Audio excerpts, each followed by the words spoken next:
Hello, my name is Marcus. I'm the compiler of a collection of therapy quotes entitled 1001 Windmills of the Mind, a collection of advanced self-help quotes taken from what's often called the psychodynamic or the psychoanalytic perspective, which long ago, as I understand, is referred to by some, or perhaps many, as philosophical medicine and narrative medicine.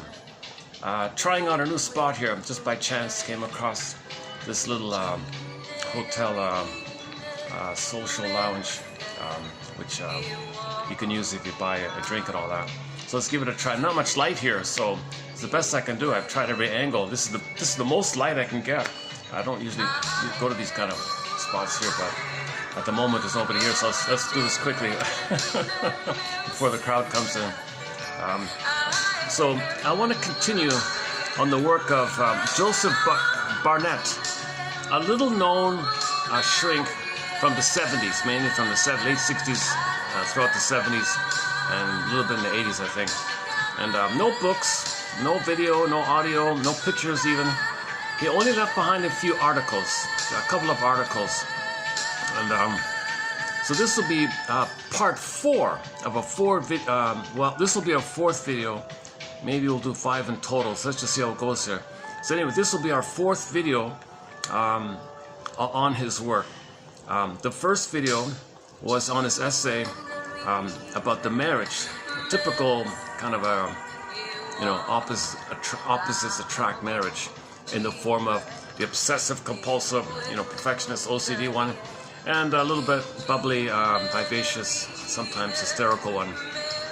And theory there is that the obsessive characters, as children, experienced a huge hypocrisy with the mother and shut down, imploded in their emotions. They don't really feel much, they don't express many emotions.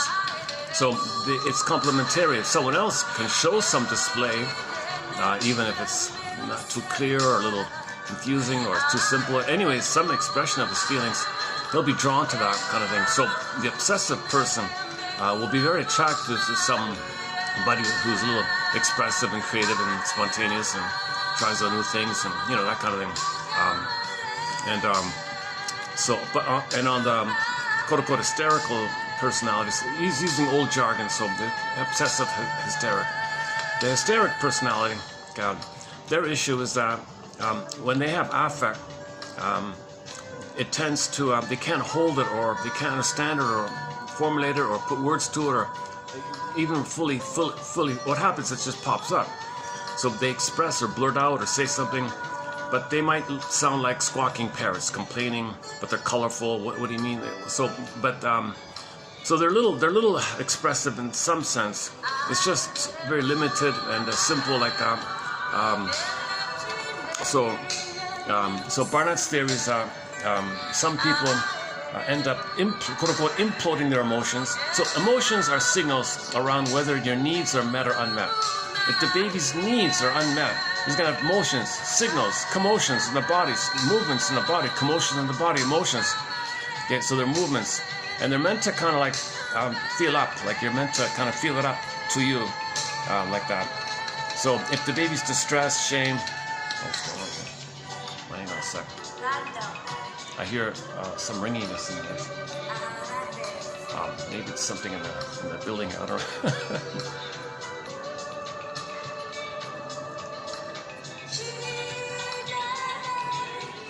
Okay, something's blinking or...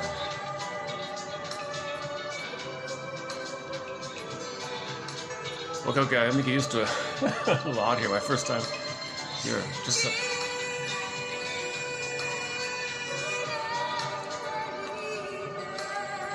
oh, stop. Oh, good, stop. Okay. Okay, so the baby is gonna have emotions. Originally, it's gonna be communicative. It'll come up and express towards the mother as a signal, a communication. Mother, my need for safety with you is not met. I'm scared. Okay, I'm afraid. I feel shame, and now I'm angry. That's all expressed up to the mother as a communication.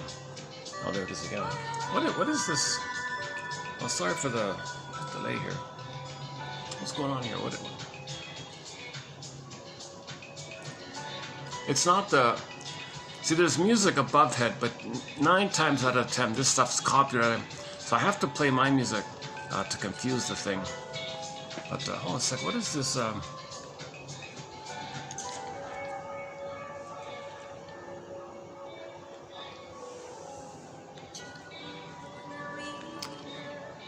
Okay. If it's an on and on thing, I'll just get used to it. Kind of. I think. Okay. So back to Barnett, Joseph Barnett, MD, medical doctor, a respected, beloved doctor in the day. He has. Oh, there it is again. Jesus, what is this thing? What the hell? It's not this, right? Hang on a sec. No. Maybe it's from the next, from the floor above. Okay.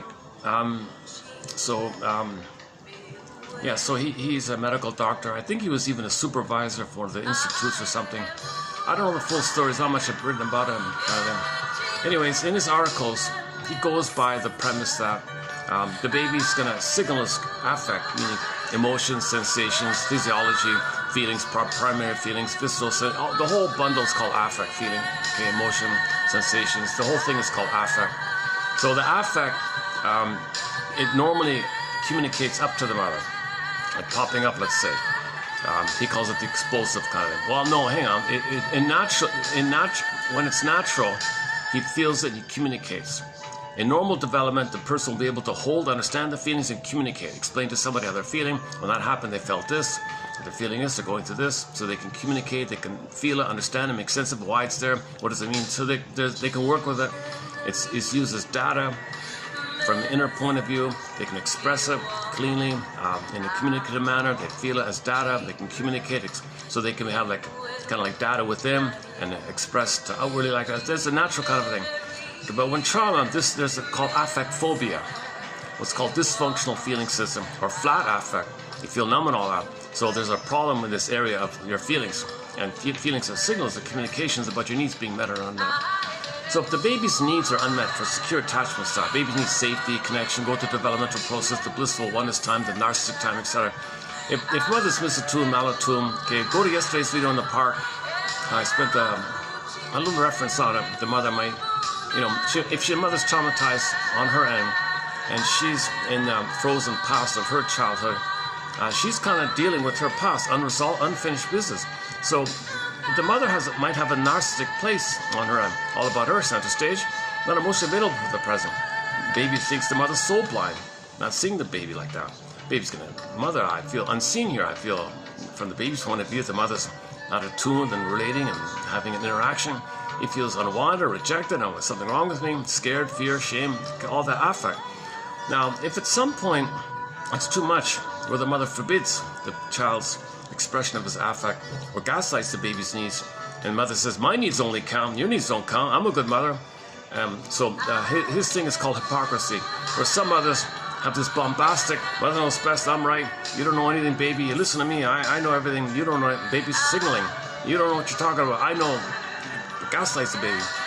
The mother believes overtly that she's so amazing, and the child has to go along with that, but implicitly, okay, the baby's feeling a lot of shame and hate and rejection by the mother. She doesn't know it herself yet. So what the baby does is, maybe he initially wanted to express, mother, you can't be angry at me, I'm right, you're wrong. Oh, okay, implodes the emotions.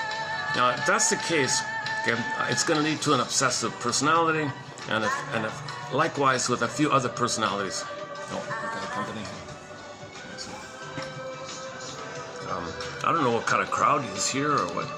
I know nothing about this place. The front desk were friendly enough to direct me to this spot. Didn't know it existed. My goodness, if this works out today, maybe I'll bring my own light. And this could be I could try this out in the future. Then if somebody appears, it's going to throw the whole thing off. Okay. Okay. Let me just continue here. I feel a little unsettled. I feel like I don't know the place. I don't know if people are going to start pouring in or what's going on here.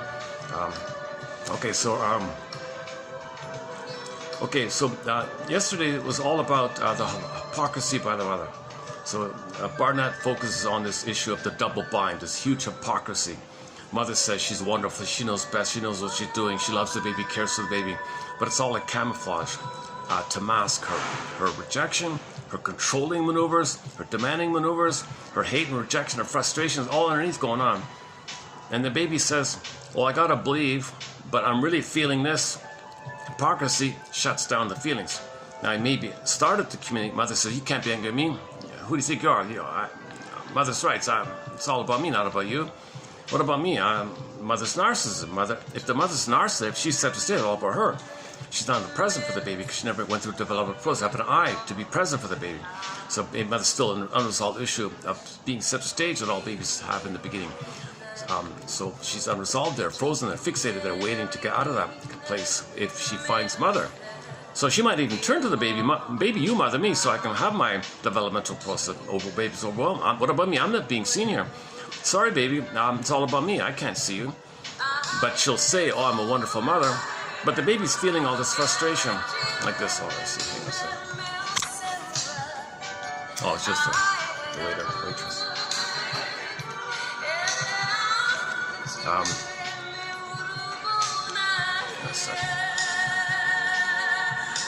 Okay, this is the best sort of angle I can get with the lighting.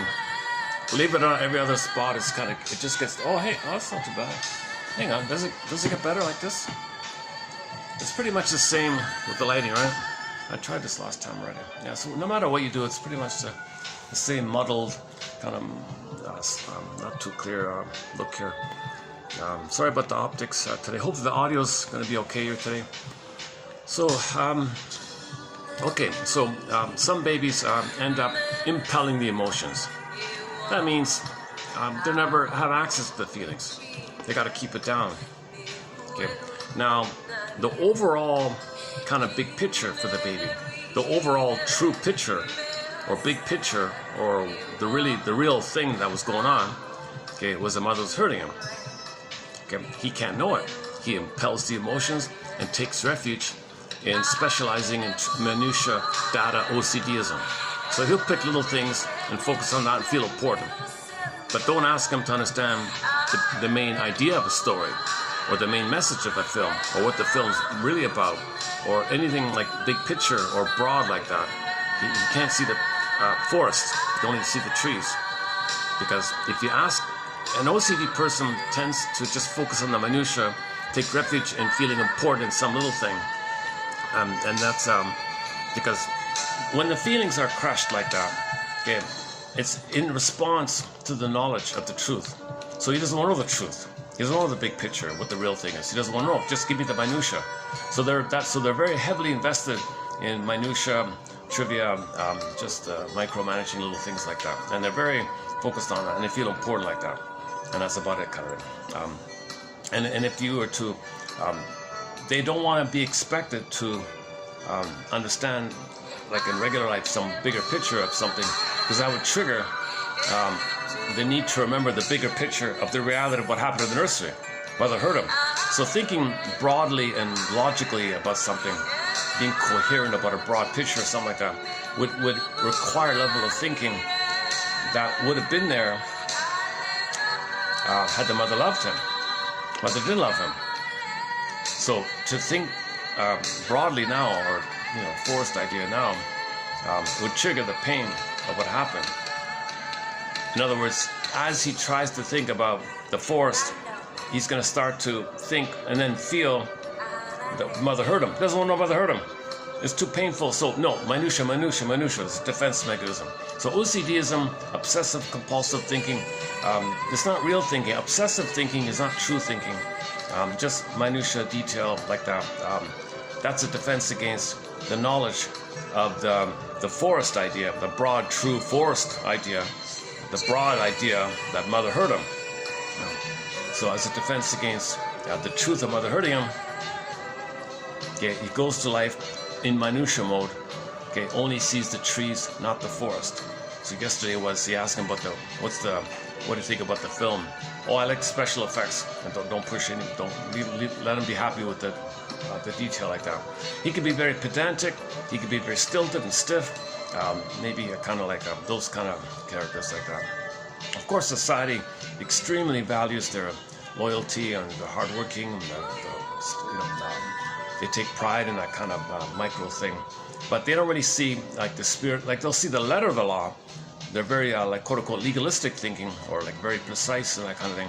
but they don't see the broader meaning of something, or if they're expected to show some broader, okay, they don't make sense. They're not logical. Contrary to what people say, Barnett says, they're not really logical. Only within their limited thing, they kind of sound impressive. And they want to focus on that, make you think they're coherent. But if you really push for a broader thing, they can't be coherent, they can't be logical, because that would trigger the face, the memory, the pain of the original logic needed to know the truth. Okay, so you gotta, I'm not sure if I'm getting across. So the baby's nursing, you got a baby and the breast. Think about the breast, kind of like the forest for the baby, let's say. No, that doesn't work. Like the real thing going on is mother's hurting him. Although he's got to believe what mother says, and he's got to believe mother loves him. He's got to believe the lie, but not know the truth. Kind of thing. So later on, when he's supposed to know like a truth, it's going to trigger the original truth he doesn't know. Simple Pavlovian conditioning, right? I don't want to feel the pain, so I don't want to know the truth. Willful blindness. Okay, ostrich in the sand, all those kind of things.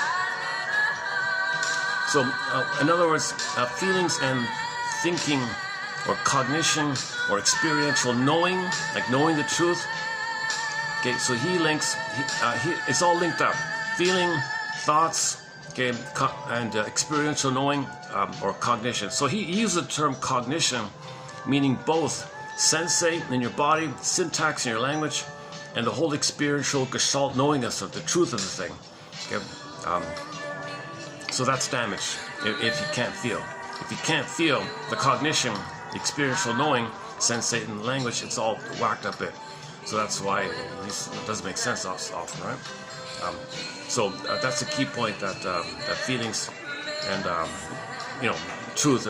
If you don't feel anything, we don't really understand what's going on. They're kind of linked. You can't totally separate thoughts and feelings. They're kind of linked, right? We have a body, we have language, we feel. It's a system, right? Okay, so let's back up. So some babies are going to end up in a situation where they impel. He calls it the implosion of affect. They're going to push down, whack-a-mole their affect. It's going to lead mainly to obsessive personality. Okay, it also leads to paranoid personality types and depressive personality types. Let's leave those two out for a minute. Just focus on the obsessive. Okay. And the past 3 videos spent a lot of time describing it. So that's there. That's there. You can get in the shorts, some of it there. Okay. Now, the reverse is that the child maybe still has some kind of quote-unquote explosiveness or outpouring of the emotion. But he can't hold it. Mother never made him feel safe. It's a little bit there. It's erratic. It's simplistic. It's like a parrot squawky. Somebody calls it like a parrot, like a colorful parrot. But it's shallow. It's repetitive. Complaining. It doesn't feel like just kind of pyrotechnics, he calls it, or something. So it's a little dramatic, histrionic, dramatic, showy or something. But it's not really the person with the histrionic personality or the hysteric personality. Let's say. They're a little bit emotional, all that, but they don't really understand what they're feeling, what it's about, what's the full meaning of it. There's some truth that there's an emotion there, but they don't understand it. What does it mean in terms of how it's a signal around an old antecedent need being met or unmet, triggered up now in the present? And that's this whole personality. Anyways, the histrionic personality types, because they're kind of flaky, let's say, or whatever, or too childish, impulsive, or something like that. Oh yeah, so hysteric, impulsive, and acting out. Oh, the most disturbed one is the physicality, like the bully. They act out. They physically do something, but usually it's the emotional outbursts of emotion, or impulsive behavior, like smoking, or emotional eating, or drinking. Impulsive behavior, or the acting out. That's like the more physical thing. So those are the 3. So you got 3 personality patterns using his model, based on the expelling or the grasshoppering.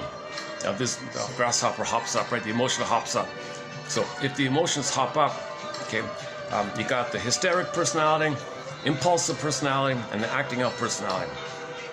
Now let's see those other two. Likewise, those 2 to the side. Just focus on the hysteric. Okay. Okay. So the hysteric is drawn to the stability, the rock-like character of the obsessive. She is predictable. She feels so a little containing by that. So she's drawn and admires his stability, regularity, discipline, brings home the check, works hard. So they kind of complement each other. If the male is, for example, he uses the typical male being obsessive, female being hysteric, traditional idea. So she benefits from the stability, brings home the check, a rock kind of character. But don't ask about feelings of tenderness, that kind of. But she's like a little childlike and impulsive, and she wants tenderness. And now there's the problem in the marriage. Although they're attracted to each other, complementary in a draft for eating, they think they can help each other, develop traits for themselves, what they see in the other.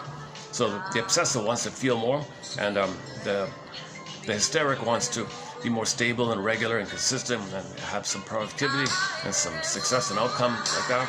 So they kind of drawn to that kind of positive drive like that. So that's what brings them together. And if they're conscious of their situation, it's not too severe. Yes, they make eye statements, go to couples therapy, marriage counseling, learn communication skills, understand developmental theory, how to talk to each other, know what it's about, what they're kind of both trying to develop in each other. They can help each other grow, spiritual develop. Marriage can be a psychological healing journey like that. So as long as they're awareness. Now, often that's not the case. So what ends up happening is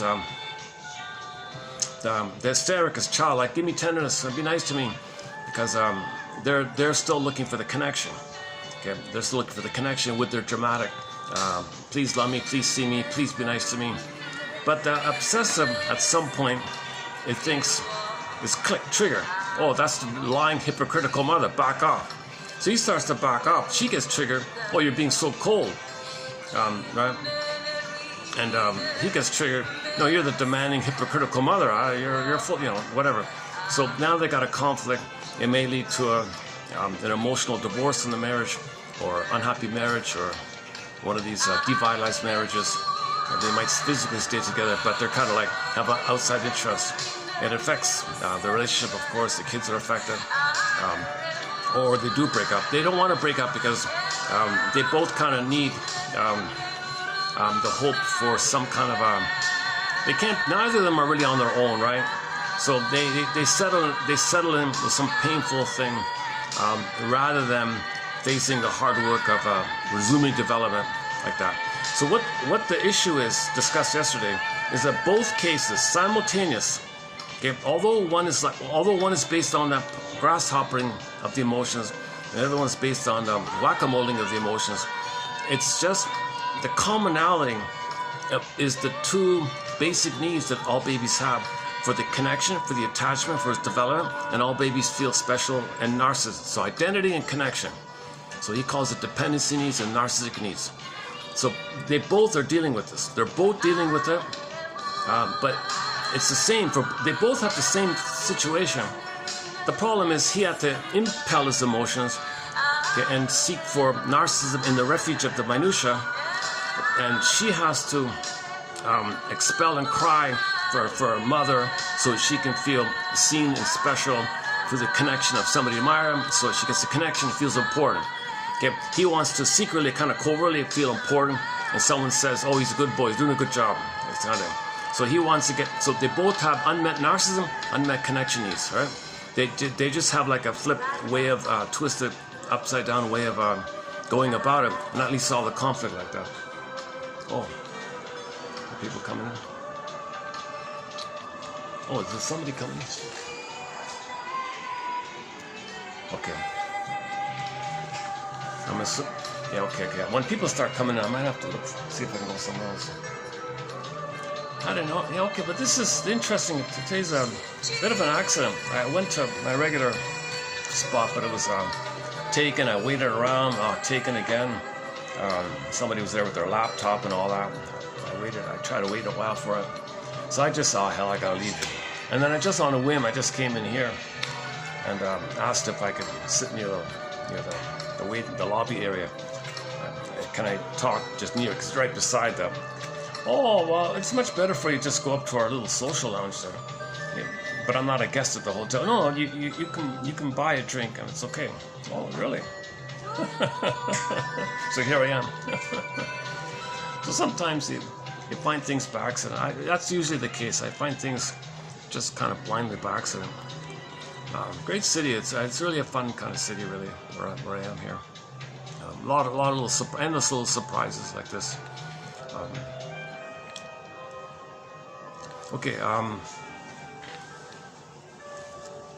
Okay. So yesterday was all about focusing on the dual needs, and not to think of. Barnett says, don't think about them as like a developmental thing. Well, first you get your dependency needs, and then maybe you get your narcissistic needs, like a sequence thing. No, they're both happening at the same time. If the baby's connected, he feels important. He feels important for his identity, narcissistic identity. Up until 18 months, king and a god special, and the connection is there. The identity's there. Identity, connection, identity. So dependency, narcissism, identity, connection. Okay, that's reaching for the connection. Hysteric is clamoring for the connection, and if he gets the connection, he feels important. The obsessive covertly clamors for the attention. If somebody says good boy to him, like someone outside says very good, for his narcissistic efforts at being correct and good in his little obsessive work, whatever he's doing, right? So, did I get it across? Okay, yeah, there's more to it. So we discussed, so in the first video, we read that essay, Obsessive Hysteric in Marriage, talking about the simultaneous needs. So what's unique about Barnett is he doesn't really follow like developmental theory, object relations theory, co-ed theory, those kind of things. He just keeps it kind of simple. That's what I kind of like about it. He keeps it kind of simple. Baby needs connection, baby has identity needs. They're both going on at the same time, simultaneously, like a cloud. They're both going. You don't try not to separate them, kind of. He says focus it like that. So we were talking about trauma before 18 months, before the narcissistic time. So before narcissistic time, then of course identity is damaged, and the connection is damaged because the connection wasn't there. So connection is needed for the completion of the identity process, right? So now, but there's two ways to react to it. You react by developing a personality based on the expelling of the emotion, okay, leading to hysteric, impulsive, and acting out types of personalities. Or if the mother is too hypercritical, he just pushes it down and does it in a kind of a different way. The obsessive, by the way, the obsessive types, since they cannot show anger, they tend to be very passive-aggressive.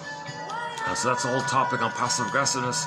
And they're always kind of like rebel with they're rebels with a cause, okay? Because they transfer. There's the imprint they make in the mind, the map they make in the mind is frozen, suspended, and they carry with them, and they see everything based on that.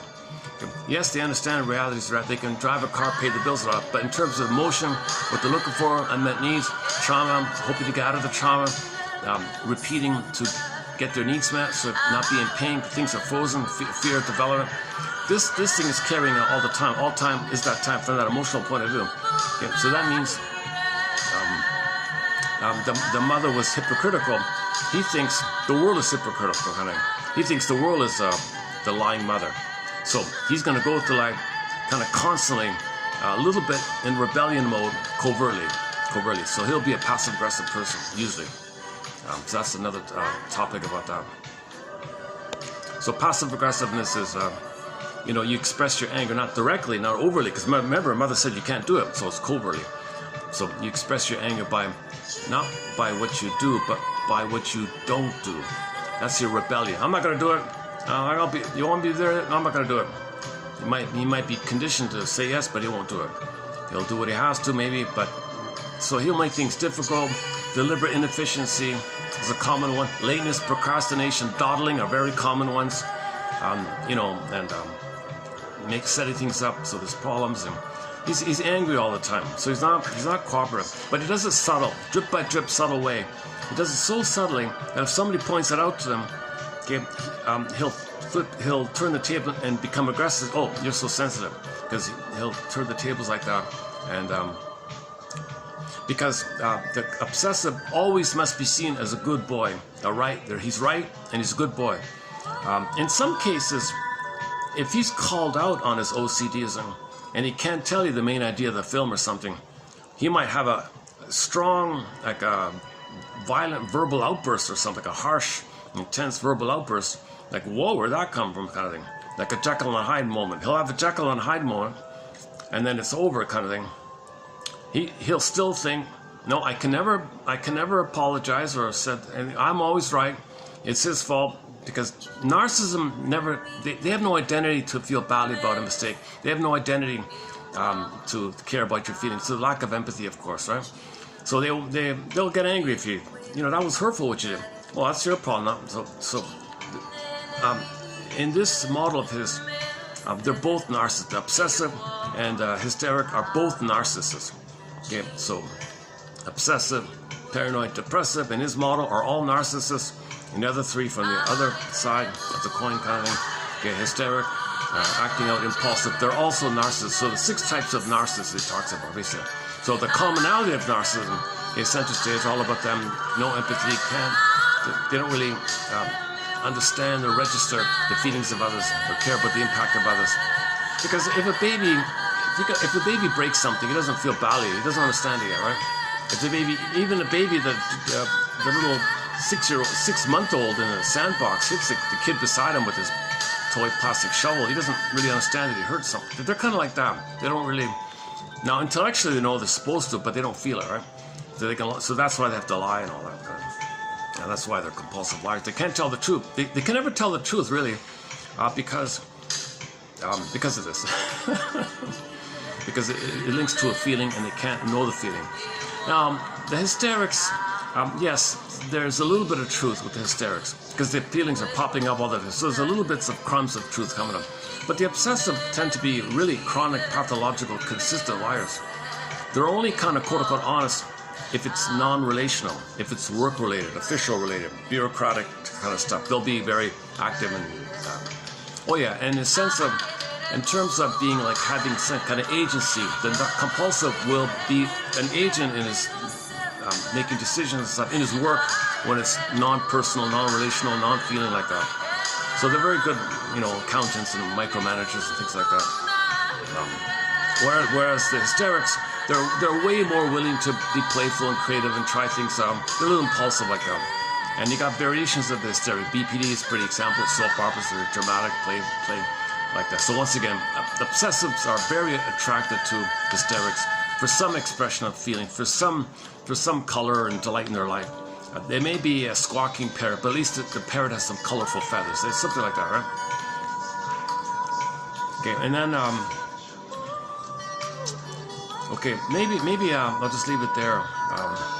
Maybe I'll just leave it there as a partial highlight of the key points discussed in the first 3 videos. Yesterday was about his lecture in Mexico, 1969. He gave a landmark lecture in Mexico about this model of his, which I mentioned yesterday. And then the second video, actually, you know what? The second video is the best one, done at the hotel. Not this place, at the hotel. I think I got most of the core points across clearly, as fast as I could, kind of thing, in a nice venue like that. That's a lot of light, a lot of windows. I'm in one of these. I don't really go for these kind of. I don't know. I guess it depends on who you're with again. But luckily, it goes. Man, oh man, I don't want to get my hopes up. Many times I'd find a new venue. Could this be a new regular venue? The potential, and then you realize, oh, it's not going to work. So I'm not going to have too much hope on it. But man, oh man, this is, I don't know, I'll have to check afterwards. Did my talking affect anybody? Was it okay? The restaurant's there, it's up, but they're closed, open at night. So I'm not worried about up there. I have no idea about below. I don't think below me they can, because they got music here. Okay, that's probably fine. Okay.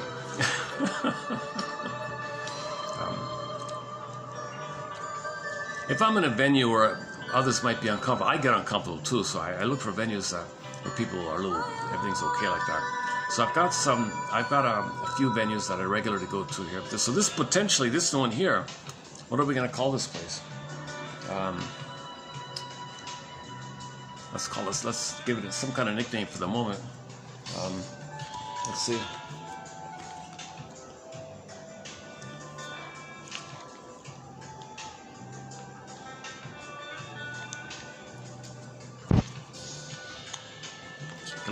Let's just temporarily nickname it the Candlelight Lounge. Are those candles on?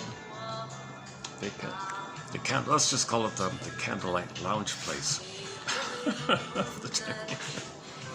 Okay. Yeah, it's also, I gotta walk a fair bit. It's not near the SkyTrain. Or take a taxi either way. All right, enough about logistics here. Okay, now, so in this video, isn't that a great song?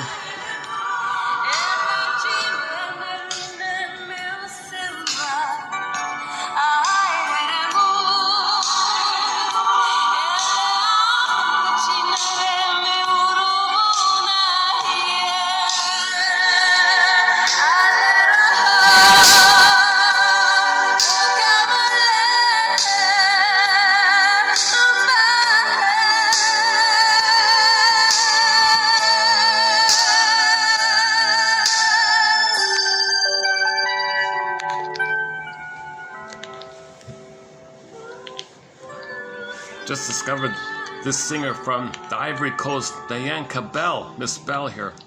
That's the name of the song. It's off the scratchy old vinyl. You can hear the scratches there.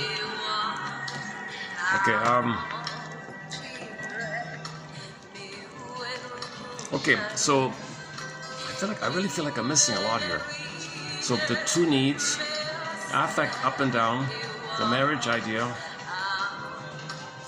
It affects the thinking. The reason why obsessive cannot see the force, because that triggers the memory that the mother really hurt him, doesn't want to know that. So he has this theoretical link that the reason he's OCD is to protect him from the knowledge of mother hurting him, the truth, the broad tree-like truth, the broad tree, the forest, broad forest truth. Mother crushed was hypocritical. He doesn't want to know mother's hypocritical. He's got to believe mother's wonderful. He's so hurt, he even flips and says mother's amazing. Called reaction formation, counterphobia like that. So to maintain this lie, he's got to focus on micro, because when you do micro thing, you never think. Now, that's today's topic. Today's topic here. Now, in another essay of his, I just found this morning, he talks a little bit about quote-unquote ideology, family ideology, like a family, and then you want to get out of it, but what if you can't? Then you might go to the religious area. So we do have a chapter in this collection here on the psychology of religion. Now his discussion on it is not too controversial. It's kind of elementary. It's not nothing heavy in it. But we do have a lot of great quotes on the psychology. Religion is jam-packed. What a suitcase filled with psychology. Somebody said if you analyze religion, put it on the couch, you understand almost everything really. So we discussed a lot about, we have a lot of great quotes from Mel D. Faber, Lamaze, Johnny Sanford, and many authors. So like religion is a lot of the stories. Okay, no, it's too much. It's like 50 hours long. So I'm not gonna try to summarize what we have already here. But this article I want to now do, beginning now. So let's begin then. Let's begin with I want to now do. Let me turn off the music here. I gotta dig up the quotes here. All right, thank you, Miss Bell from the Ivory Coast. Okay, now. Okay, I want to do his article. Oh, download failed. Oh, thanks a lot. Okay, hang on. Oh, geez, hang on a sec. Ideology. Let me get it back here in a sec. Okay, I gotta. Give me a sec. I want to. Okay, here we go. Okay, I want to do this article of his. So yesterday, oh, there it is. Okay, yesterday we did an article of his, the one he gave in Mexico about the hostility and the passive aggressiveness, the compulsives.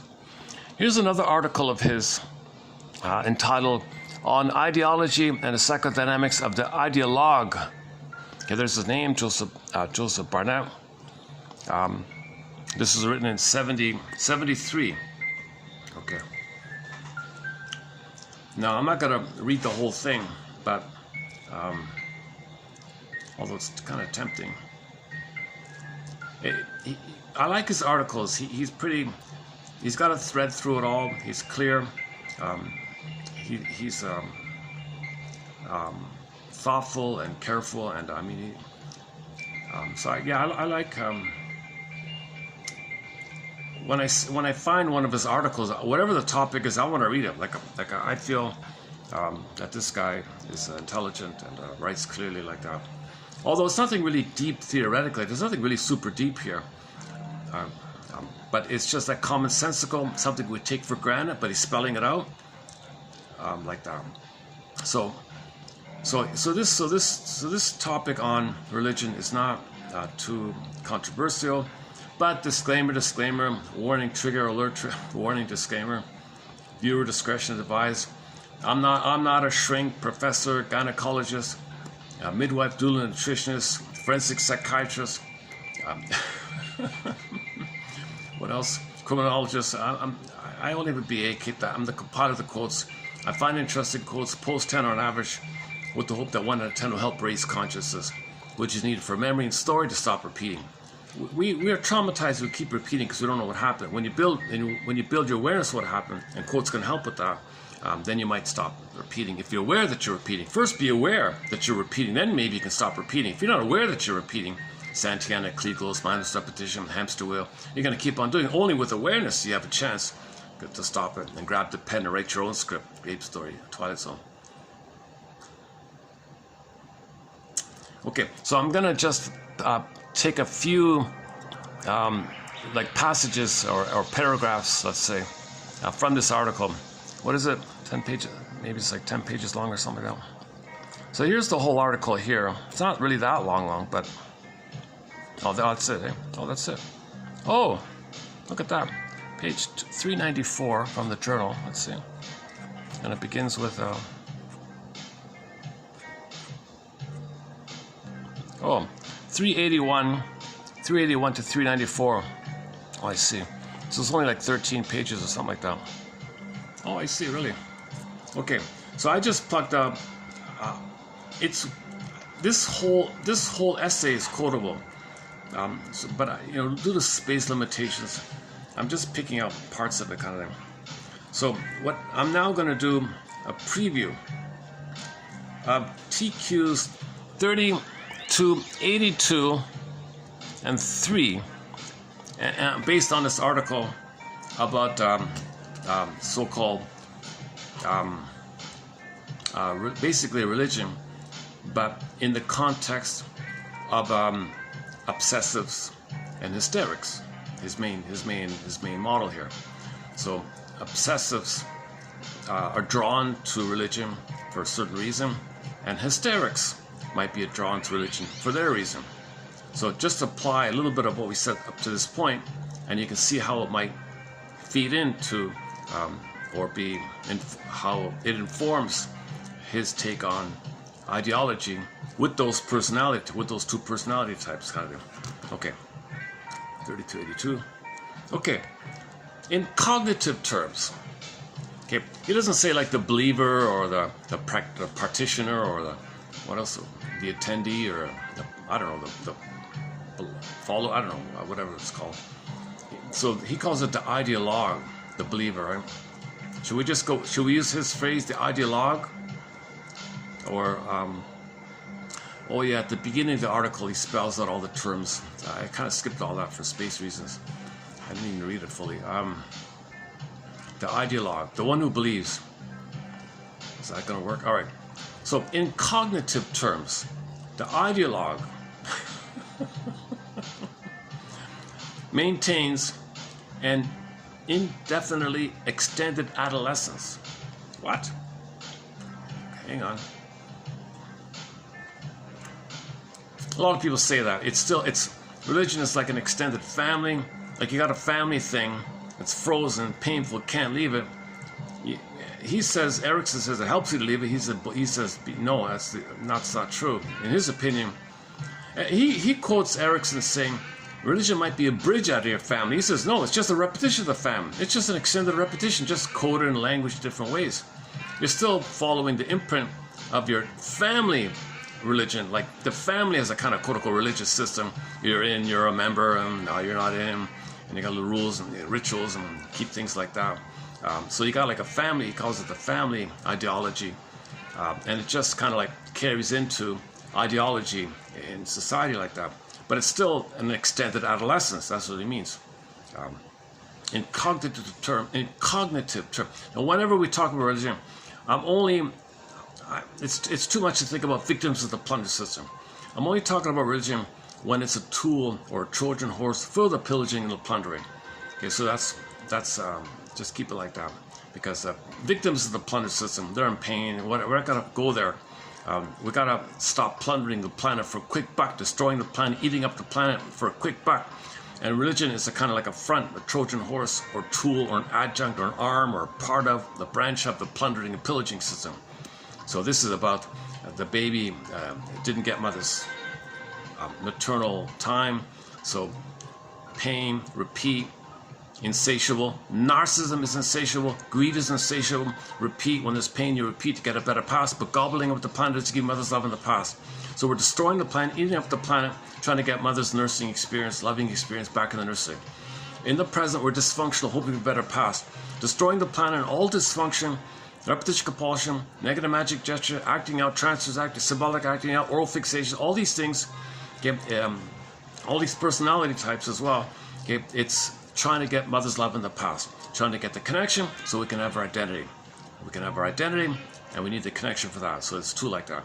So we're destroying the planet, hoping for mother's love in the past. Can you believe it? So the baby has a time of taking in, or incorporation, introjection, receiving in, wiring in, remembering, wiring in. He has that kind of need like that. Now it becomes rage. You take the rage and the need. Okay, it's in his mind like a monster attacking him. Okay, so now he's running from it. He's angry at it. He's angry at himself. But he's got to search for mother. Can't accept good. Envy. Record. So he's the compulsion is to search for the good and the greed part. But he can't accept it because it triggers. Remember, it triggers the pain. So he's got a record. The compulsion is to look for mother, but he can't accept it. So record, called grenvy.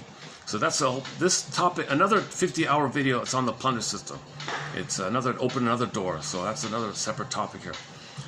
But so when and in the plundering, the pillage, religion is on the side of who's plundering and why the 20% plunder, 80, whatever it is. The religion is a part of it. It's a part of it.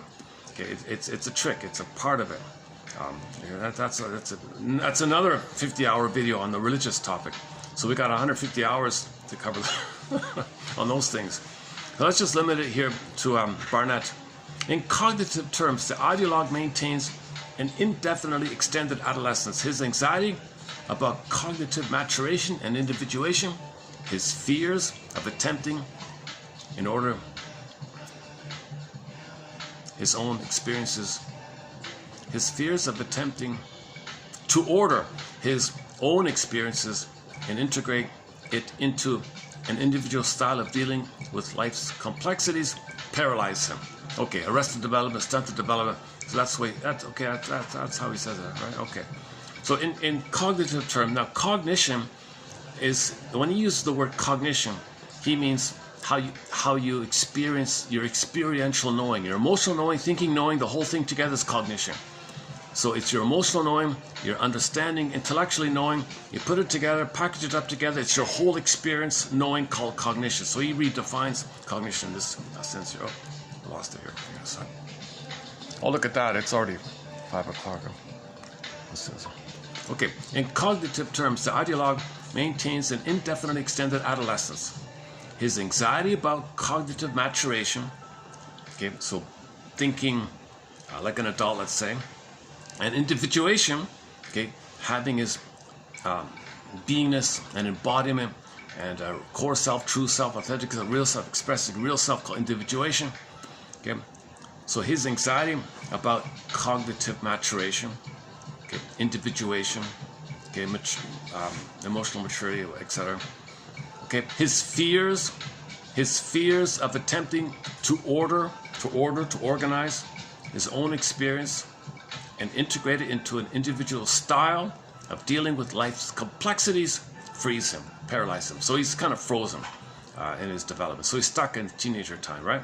Unable to accept the restrictions of the family ideology, the family quote-unquote religion, let's say, unable to accept the restrictions of the family ideology, he abandons it only to accept the constrictions of an alternative ideology, all too often as coercive and restrictive as the one he has left.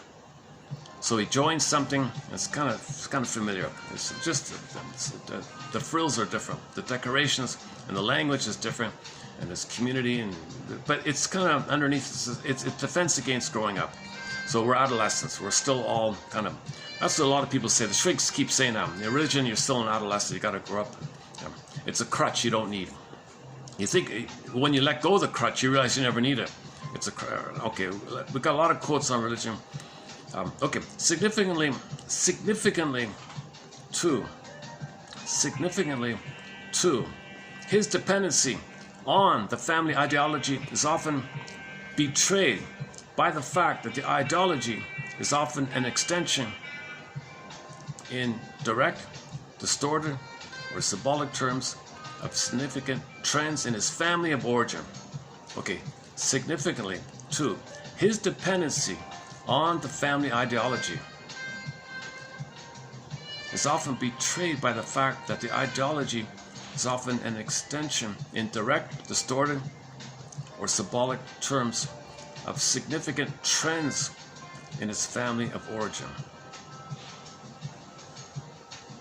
His dependency on the family ideology by the fact that the trends in the family of origin, the childhood imprints, the childhood memories, the family ideology system kind of reinforce each other. Is that what it means? Dependency also motivates the relationship. Dependency also motivates the relationship of the ideologue to the ideological community. Such communities, quote, take care of their own. So belonging, right? Family, you're in the family or you're in the religious group, whatever. We take care of our own. It's kind of, and now you're in the in and out problem.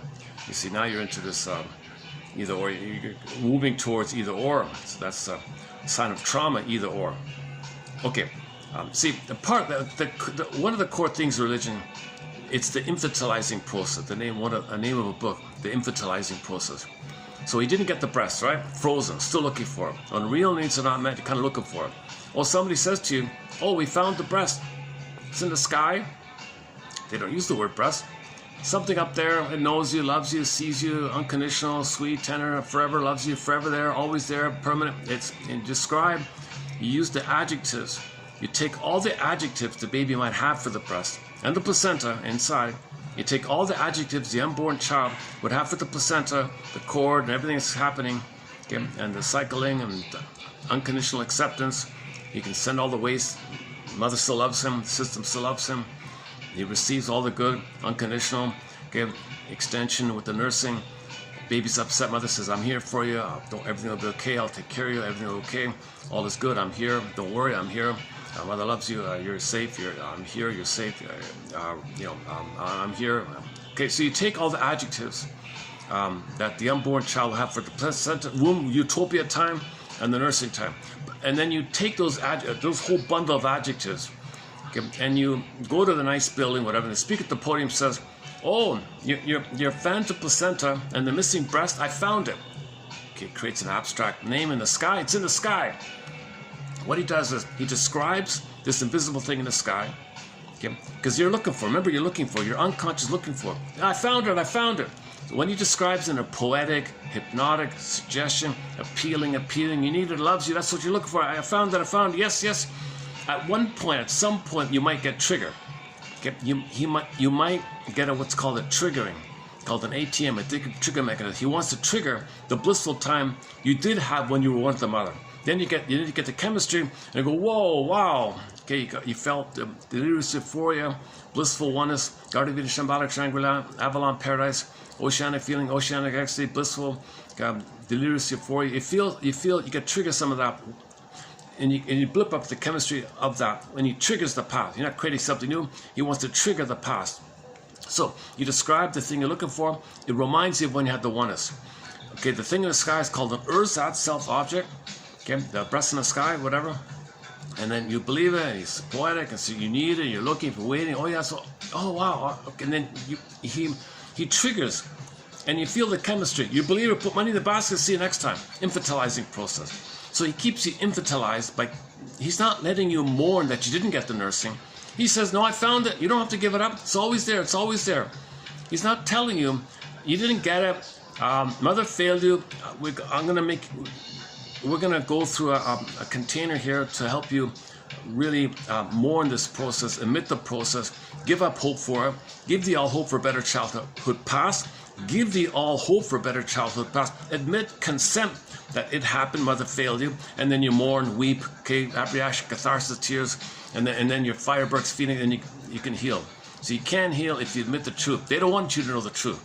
Okay, so that's part of it. One of the main gambits is just imagine the breast in the sky to trigger the womb utopia, get the chemistry, do it again, and it's called infantilizing process. So it's called symbiotic trance. So you didn't get the symbiosis with the mother.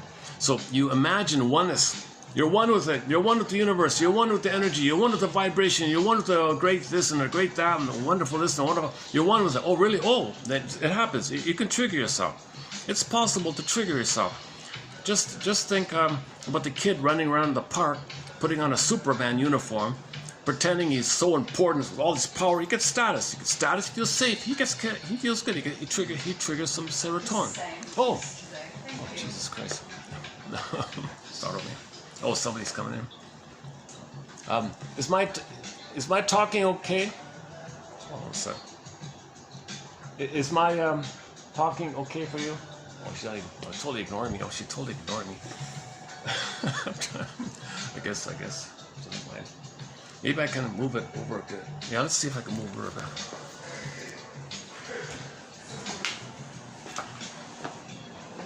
What about over here? Oh, okay. What about here? So it's even darker here, eh? Oh, she's just right there.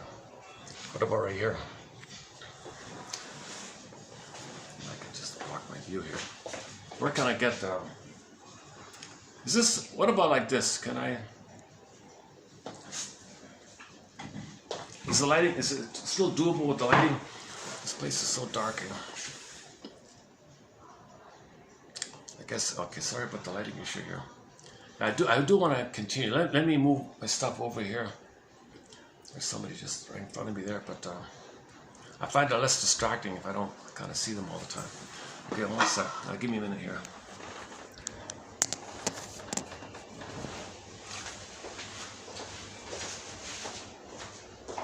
If I'm too loud or something, just let me know, eh? If I'm too loud or something, just let me know. Yeah.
Let's try this for a few minutes.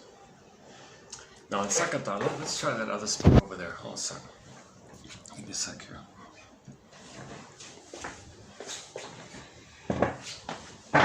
Oops.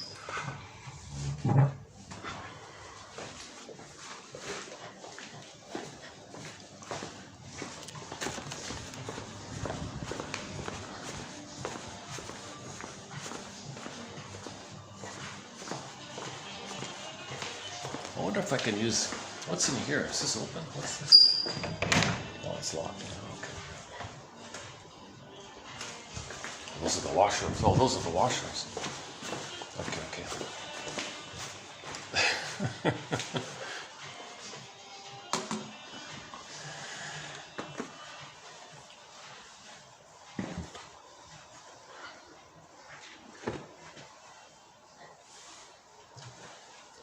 Okay, I think I might be a less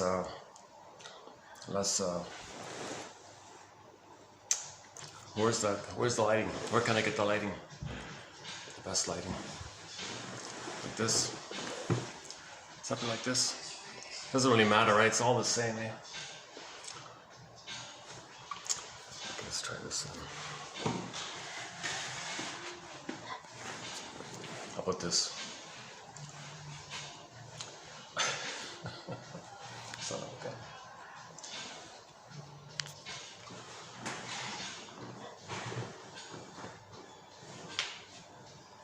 I'll just sit here. Over here. How's lighting here? Doesn't matter what. Okay. Okay. One last try here.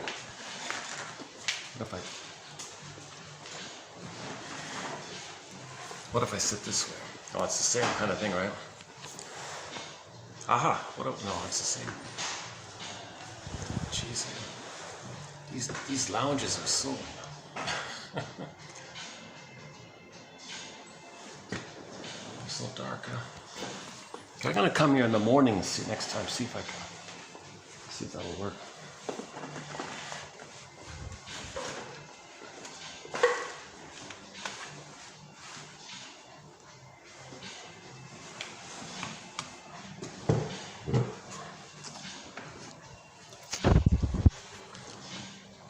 Okay, I think, sorry about the lighting, but I think I'm going to be, oh, are those light switches?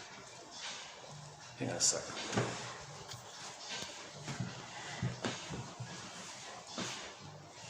Let's see, what are these here? Oh no, it turns it off. Ah, they're all on, can you believe it? All right, all right.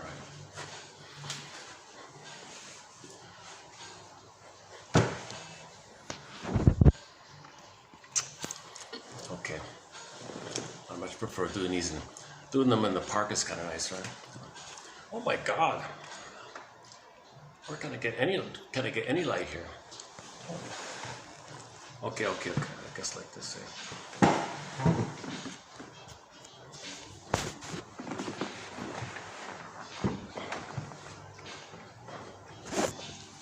Okay, enough with the fidgeting here. I'm being a little hysterical, right? Maybe I'm being a little hysterical.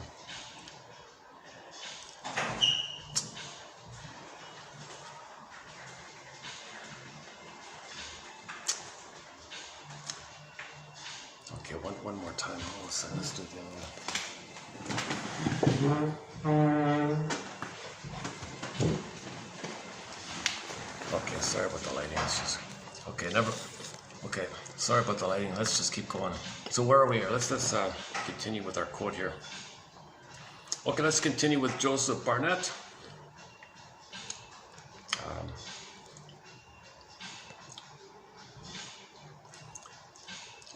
Where are we here? Dependency also motivates the relationship of the ideologue to the ideological community. Such communities, quote, take care of their own, provided that the ideologue accepts the discipline and unquestioned authority of both the source of revelation and acknowledged leadership. Okay, so it's a very family kind of thing, child to the family. You're just recreating that kind of setup, right? That's the imprint. So you're just still stuck there. he's I don't have it in here, but in the article he goes on about how Erik Erikson thinks it could be a bridge out of your family. He says, no way. You're just entrenching and repeating the family ideologue thing in a new kind of version or something. In a sort of transferred version. Dependent needs are also filled by the utopian elements present, at least implicitly, in ideology. So obviously there's some kind of, everything will be, you're safe, everything will be okay, kind of thing. Okay, every ideology, even the most conservative, has its wish-fulfilling and idealized goals, its own idea of utopia. The hope of sharing in this paradise where all wants are filled and the ideal good is attained is always an aspect of the ideologue's emotional participation. Another important factor in the dynamics of the ideologue is that of narcissism, self-absorption, and constant reparative attempts to regain damaged self-esteem are channeled into the conversion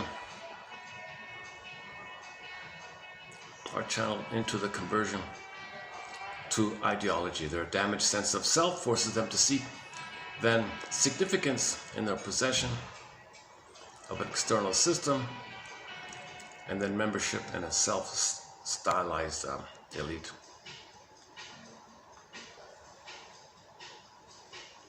So they can get status if they climb the ladder in the thing. All right. Doubts and uncertainties are replaced by the conviction, by group support and validation that they alone possess and guard absolute truth.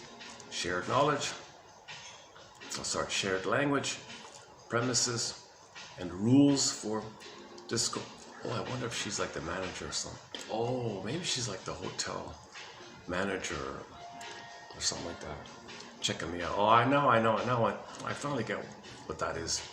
She's a pretty serious, didn't want to answer me. And on the third try, I had to get a reply from her. I get it. She's probably like the GM here or something, checking me out. I don't think she's like a guest or something. She's too obsessive compulsive. Oops, hope she didn't hear that. All right. I don't know. We're all neurotic. We're all dysfunctional. So we gotta keep the broader issue here. No, nobody's perfectly. Nobody's perfect, right?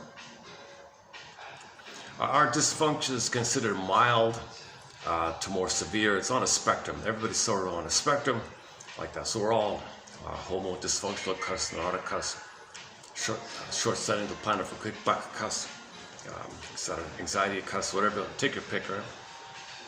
I've been using homo economicus. No one's taken it, so I've been using it. Other people say homo economicus, or some kind of traumatized version of ourselves. Since roughly somewhere between 5 and 10,000 years ago, we accidentally traumatized ourselves. So we became Homo sapiens 200,000 years ago, according to some, and everything. And then we were considered embodied, and babies were loved, and village idea, tolerant idea, embodied idea, babies were loving. I mean, babies were loved by their mothers, and so things were kind of just normal, like simple, like that, like indigenous kind of thing. And then something, and then some kind of when the discoveries took place, we got greedy. We got chemistry, give me more. Then we entered into village to pillage, tolerant to prejudice, and we've been in this pillage mode for the past 8,000 years, roughly. And then, in order to pillage, you want to block healing. Religion helps to block healing. Religion helps to rally people in an infantile place and use them because they're pent up, they're obsessive, and they don't want to know the truth, so easy to fool, things like that. It's too bad. Oh, Jesus, really? Oh, it's ridiculous. I've never had it this dark. This is the darkest I've ever done a video. My goodness, I feel a little odd myself. Let's see. Is there anything I can do with my phone? Is there anything I can do here?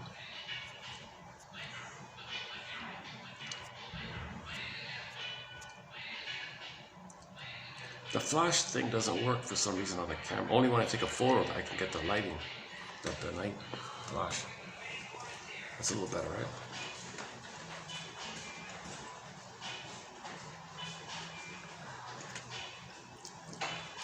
In addition, ideology offers mastery over mysteries. So whatever the ideology is, if it's psychoanalysis, for example, well, if you're studying psychoanalysis, the mysteries of human behavior and happiness, how do we heal? The mystery of trauma, how do we heal from trauma? How do we get back on course to our embodiment? If it's the mystery of how do we plunder the planet more efficiently, more quickly, it's called politics, right? In politics, the mystery of plundering the planet for a quick buck, that's a mystery. How do we do it? So that we can tell you how to do it.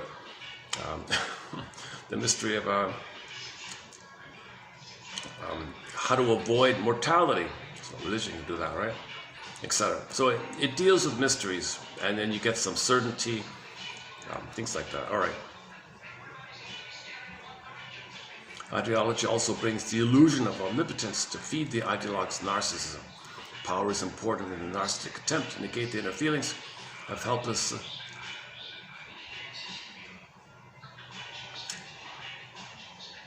Why don't they just ask her if she's the manager, if she wants me to leave, instead of having this awkward thing here.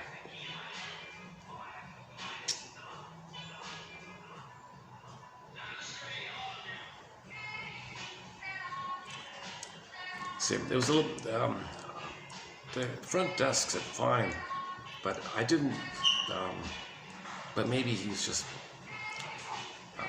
speaking in general or something, but maybe he's wrong. Maybe you have to be I guess sometimes it's like that. You have to be like a hotel, only the hotel room guests can use this. He didn't seem to, he said it was okay, kind of.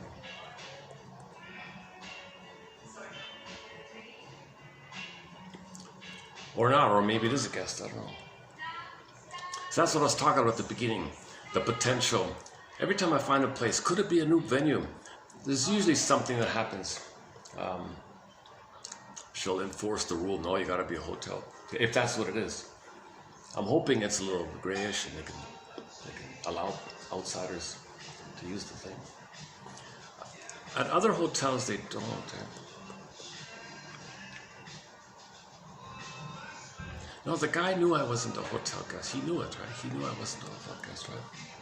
He said, no, just go to the 10th floor then. I'm on the 10th floor. Sort of a boutique kind of hotel, I guess.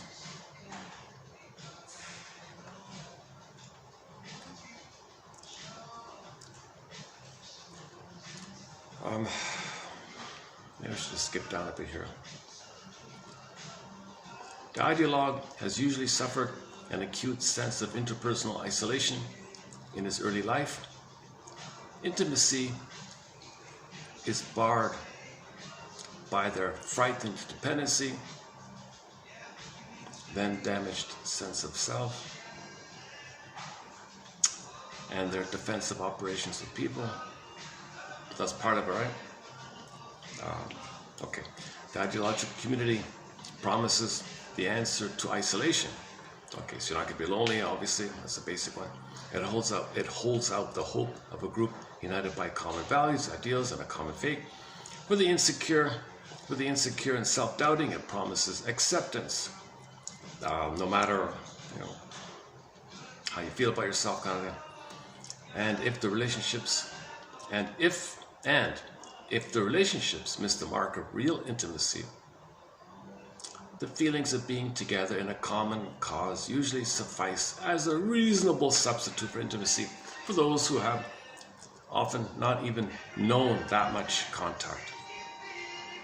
The organization of the ideological community, too, with its implicit definition of relationships between members, adds to the feelings of security and group solidarity, which minimize personal isolation. Yeah, he doesn't mention it, but you're going to get some oxytocin and serotonin if you're in a group, because you're safe in a group. So that's the serotonin, and you connect. You might get some oxytocin when you make new friends like that. On the condition you compulsively agree to whatever it is, the this extended family kind of extended dysfunctional family. Okay, another key thing here is your inner conflicts can be externalized, expressed outwardly, so you don't face it withinly. So you project your inner conflicts outwardly, called externalization or projection, seeing outwardly stuff going on within that you don't want to face, don't want to know, like either or thinking. This is an inner conflict. We're not meant to have either or thinking, adversarial thinking, jungle thinking, oppositional thinking, my greedy, your greedy. We're not meant to have this kind of binary kind of thing. We're supposed to have the third side of the coin thinking, both and thinking. Okay, it's not either or. So inner conflicts, the fear of both and, well, either or. Oh, these religious, oh yeah, either or, in or out. That's them. They offer you outwardly, so you don't face your inner conflicts of unresolved healing. You're supposed to heal the splits and get whole object, self, other, differentiation, person to person, thou to thou, mutuality, companionship, relationship love, companion love, Freud to Freud, person to person. You're supposed to have an inner model of I'm okay, you're okay kind of thing. But in trauma, things are fused and fragmented and either or like that. Okay, externalization. Externalization of inner conflicts involves denial and acting out of significant subjective experience.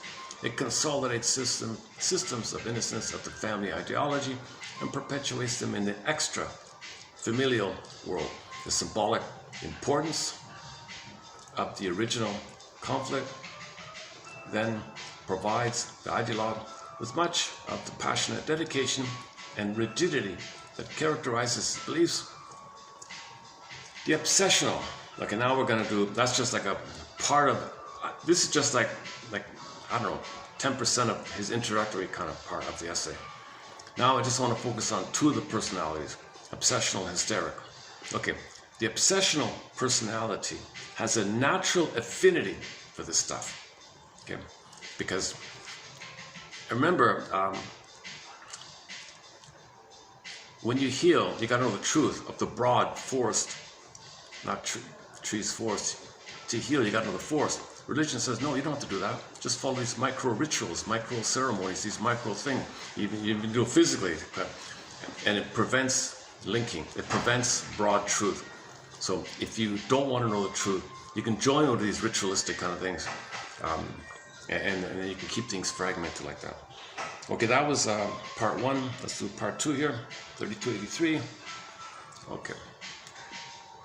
The obsessional, okay, implodes and contains affective experience to disintegrate and keep inoperative specific thought operations, which might lead to conceptualizations threatening to his security and sense of self.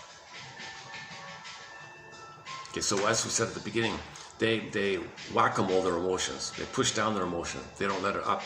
So the obsessives don't feel. They feel flat. They don't know what they don't want. They're afraid of feelings. So flat affect, aphemolexia, no feelings for words. Alexithymia, no words for your feelings. It's just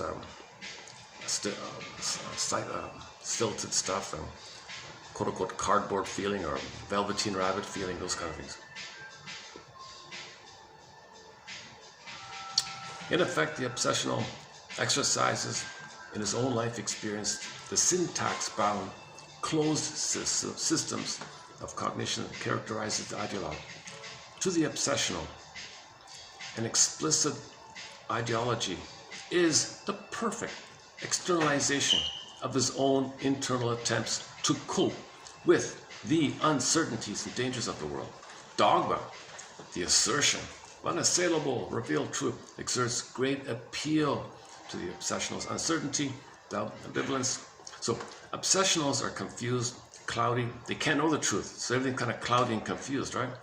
So these ideology things spells things out for you. Oh, it's clear. Oh, just believe that. Box, clear. They offer you some clarity, so you don't know your personal truth. So if you don't want to know your personal truth, you externalize that. To deal with your confusion, well, they gave you certainties called dogmas, right?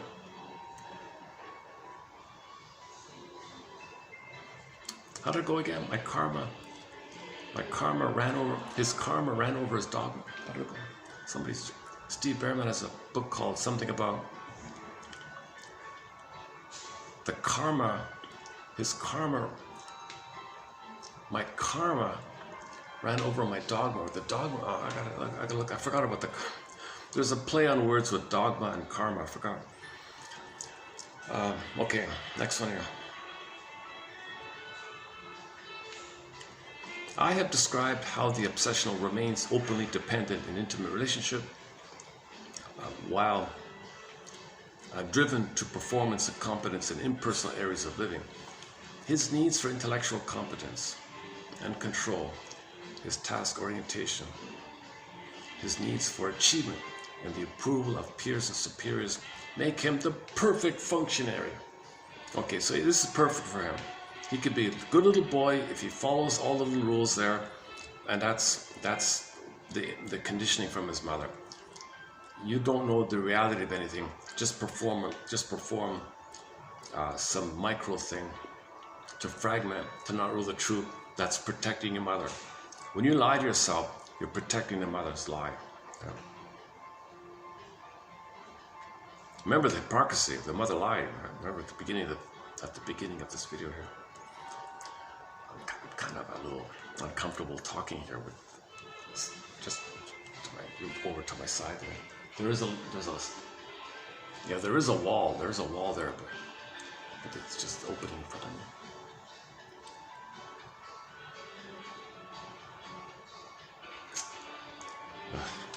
Okay, let's speed it up here.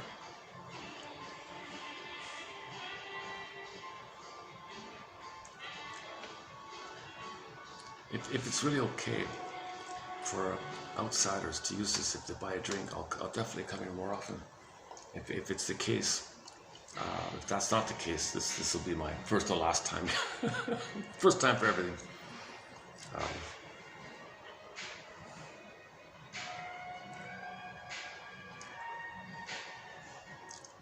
Where are we?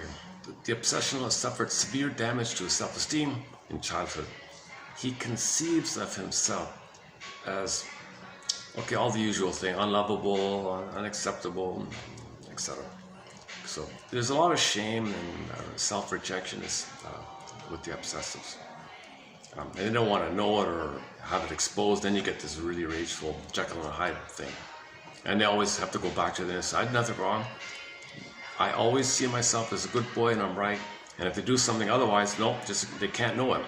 They can't, because that links to the triggering of the truth of the past, which they don't want to know, so they deny. He conceives of himself in these ways and is in constant search of approval and acceptance by others as an external substitute for his inadequate sense of self. And so, possession of an ideology and membership in an ideological community permits him to consider himself special, a member of an elite who possesses superior wisdom and power. Okay, ideology serves too as an acceptable outlet for the aggression of hostility. Remember, they're very angry people. They're seething. All their anger is passive aggressive. But they got a pain pump. They're just very hostile. They cover it, that's the image of the soft down pillow filled with thorns idea, right? So they're happy to find something to believe in that allows some kind of outlet of their anger. Right? Okay, their anger is covert and inhibited, passive aggressive. Anger is a little bit of a passive aggressiveness, acts of omission then commission. So by what you, was that it? Oh, I didn't include the rest. Okay, there's a part of it missing here. All right, the ideological struggle. The ideological struggle against non-members of this, whatever, is a well-rationalized, internally validated system, which permits, oh, wait a minute, this is a local. No, she wouldn't be the GM. This is a local, okay, this is a locally owned boutique hotel. It's unlikely she'd be the GM of it, right? This is not like a major franchise kind of place. So she probably is, okay, I feel a little relief, okay. She's just a guest. Okay, I feel a little better. So now my chances of being able to come back here just went up, I feel like. Unless this is part of some kind of franchise chain, I don't know. I don't recognize the name of this place.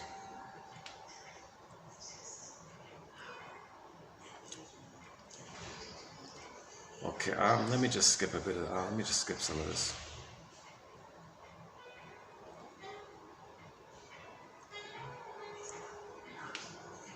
Okay, remember, you can't think logically. Remember, obsessives are not logical, because logic would mean the truth, the force. They can't do it. So ideology offers some kind of logic in their system. So so they don't have to face logic for themselves. They just believe someone else's overarching nonsense, whatever. So ideology becomes the framework for quote logic and affords her the sense of cohesiveness she sorely lacks. Okay, I thought you lost me there, because these things are not logical. Oh, he's got it in quotes here. Logic in quotes. All right, never mind. Well, let us move on to the hysteric. Central to the hysteric's dynamics is her profound underlying dependency. The hysteric superficial narcissism exists in the service of this dependency. Her exhibitionism, her flamboyance, and her needs to be center of attention are all ways of filling her profound analytic or dependent needs. This affects both the nature of her conversion. Oh, she's dramatic. Oh, I believe she feels something. Oh, she makes a big show about it. She wants to make a display and be flamboyant. So this is a place where you can do that. Oh, I believe. Oh, let me tell you about this and let me tell you about that. Just makes it up to have a connection, to feel important. Narcissistic, to be seen. And because she can't have an attachment. But the narcissism that she gets can look for the attachment. With the obsessive, it's a flipped idea, but they're both going on at the same time. This affects both the nature of her conversion and the style of her involvement with ideology. The conversion of her hysteric is often sudden. Oh, she, quote, sees, she knows it all now. In a rush of affectivity and conviction, often experienced as an ecstatic insight. So she's putting on a great show that she experienced something. I see this all the time. Right? Such a conversion may follow a period of indoctrination, but more usually it is connected with the development of a dependent relationship with the leader or with a member there. Her dependent needs find outlet in such relationships as well as in the ideology itself. Ideological content may serve as externalizations and justifications of hysteric's cravings to be cared for, presenting her dependent demands in a ritualized and conventionalized form. Hysteric's involvement with ideology is often more vehement, more impassioned, and at times more activist than the involvement with other ideologues. While rarely a theorist, she is often an active partisan. She's often an active partisan in ideological disputes. Disillusionment with the ideology, when it occurs, is more often sudden and precipitous. In this style of personality, remember, she's hysterical, BPD dramatic. Occasionally, the hysteric manifests a counter-conversion. She does the opposite. She idealizes it and click. She devalues it. It's all nonsense. First she worships this, and next minute she says it's all nonsense, but she's all very dramatic about it. Occasionally, the hysteric manifests a counter-conversion as impassioned as the initial conversion to the ideology. Okay, Barnett. Okay, this is from another guy here. He says, isolation, emotional isolation, imploding of your emotions, in the obsessional neuroses, serves to keep undesired associations from consciousness. Undesired associations from consciousness. That's why you can't think about more. What do you think about that? No, stop. He won't free associate. They don't do therapy. They cannot. They're afraid to associate because the association leads to the truth. Free association leads to the truth. He doesn't want to do it, so he's blocked. He's resistant. He's resistant all the time. Keeps to serve undesired emotion associations from consciousness to inhibit them. This is achieved through special actions in the form of ceremonial, through which the entire defense receives a motor reinforcement. Both the associative inhibition and the motor action for the defense are of a magical character. The result of this magic of isolation is that what actually belongs together becomes separated. See, you're supposed to make links. Religion says don't link. Do this little ritual thing physically, morally, ideally, and then and these rituals as contain, don't associate with something else. Just do that. It's like the OCD thing. Be obsessive about this little thing, obsessive about this little thing, and when you're physical, when you do it like with movement, like your body movement, it kind of reinforces it. Okay. Let's see again. What time is it here? 5:40. It's 5:40 here. Let's check the battery. Oh, so okay, 60% of the battery. I think if there's somewhere else I can go.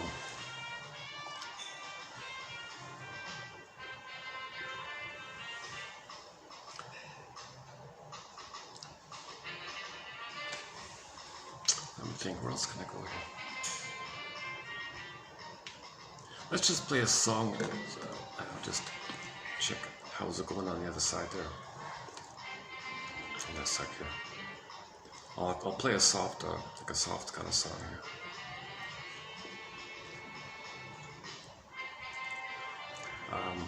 The song we played at the beginning was nice, right? By Miss Bell from the Ivory Coast. Let's put that back on then. And Incapable.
submitted for your approval and consideration. So in conclusion, I think what he's saying is the personality is involved in the work and relationships, and in today's topic, if they join some ideological system or something, both styles will be drawn to it. One to not think properly, someone else thinks for them, feel important, connection, esteem. They might be good, they might excel in this kind of thing, so they're obsessive like that. They might be good, like she said, good, like he said, good functionaries and this kind of thing. The hysterics, they are seen, they can be showy or whatever, so they can get their needs like that as well. I'm inclined to think there's more obsessional. It leans maybe more. It's maybe more appealing for the obsessionals, right? Although they probably welcome some. That's probably why the speaker at the podium is very flamboyant and passionate, right? Maybe he's hysterical, like a lot of the speakers. A lot of these speakers, the Grimstone speakers, emotional and hot. Okay, that's see the people watching are afraid of feelings. He's expressing feelings in a pyrotechnic display like that, so so that's a relief to see what you can't feel, someone else feeling it. It's a fantasy. It distracts you and disperses some of the pain of repressing your feelings. Someone expresses, you feel a little tension released, so you're drawn. Oh, I feel better watching him do his showy things like that. So if there's a few members in the thing that are like him as well, maybe it functions similar idea.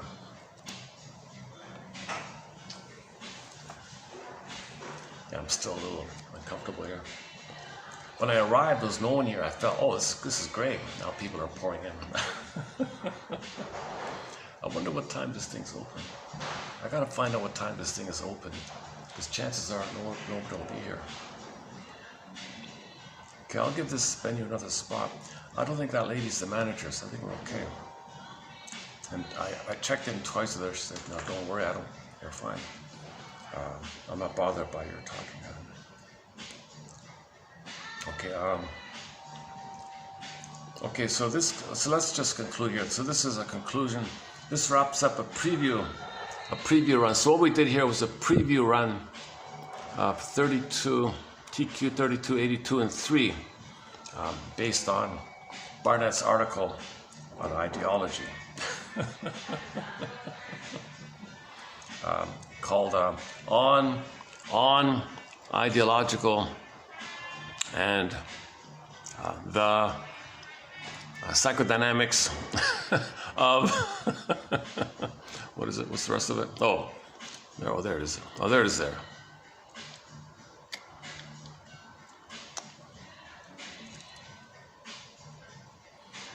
There's a lot of like preamble and disclaimer. Okay, we don't need all that, but he feels obliged to just point out the obvious, so that most of the first third of this is just obligatory. He feels obligated to maybe just say basic things like the study of ideology has usually been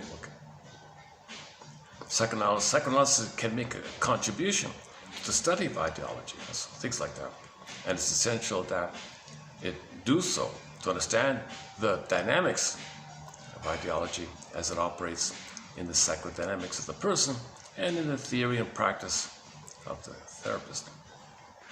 The concept of ideology pertains to patterns of belief, those quasi-conceptual, quasi-affective sets assumed to be truth. Psychoanalysis, with its emphasis on the relationships of both thought and affect to individual systems of meaning, and its understanding of the dynamics of the distortion and skews that enter into human mental life, is admittedly admirably equipped to add to the epistemological study of ideology.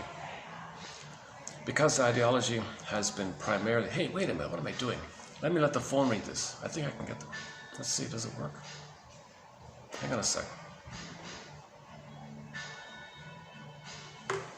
Hey, let's try this. Let's see if the phone will...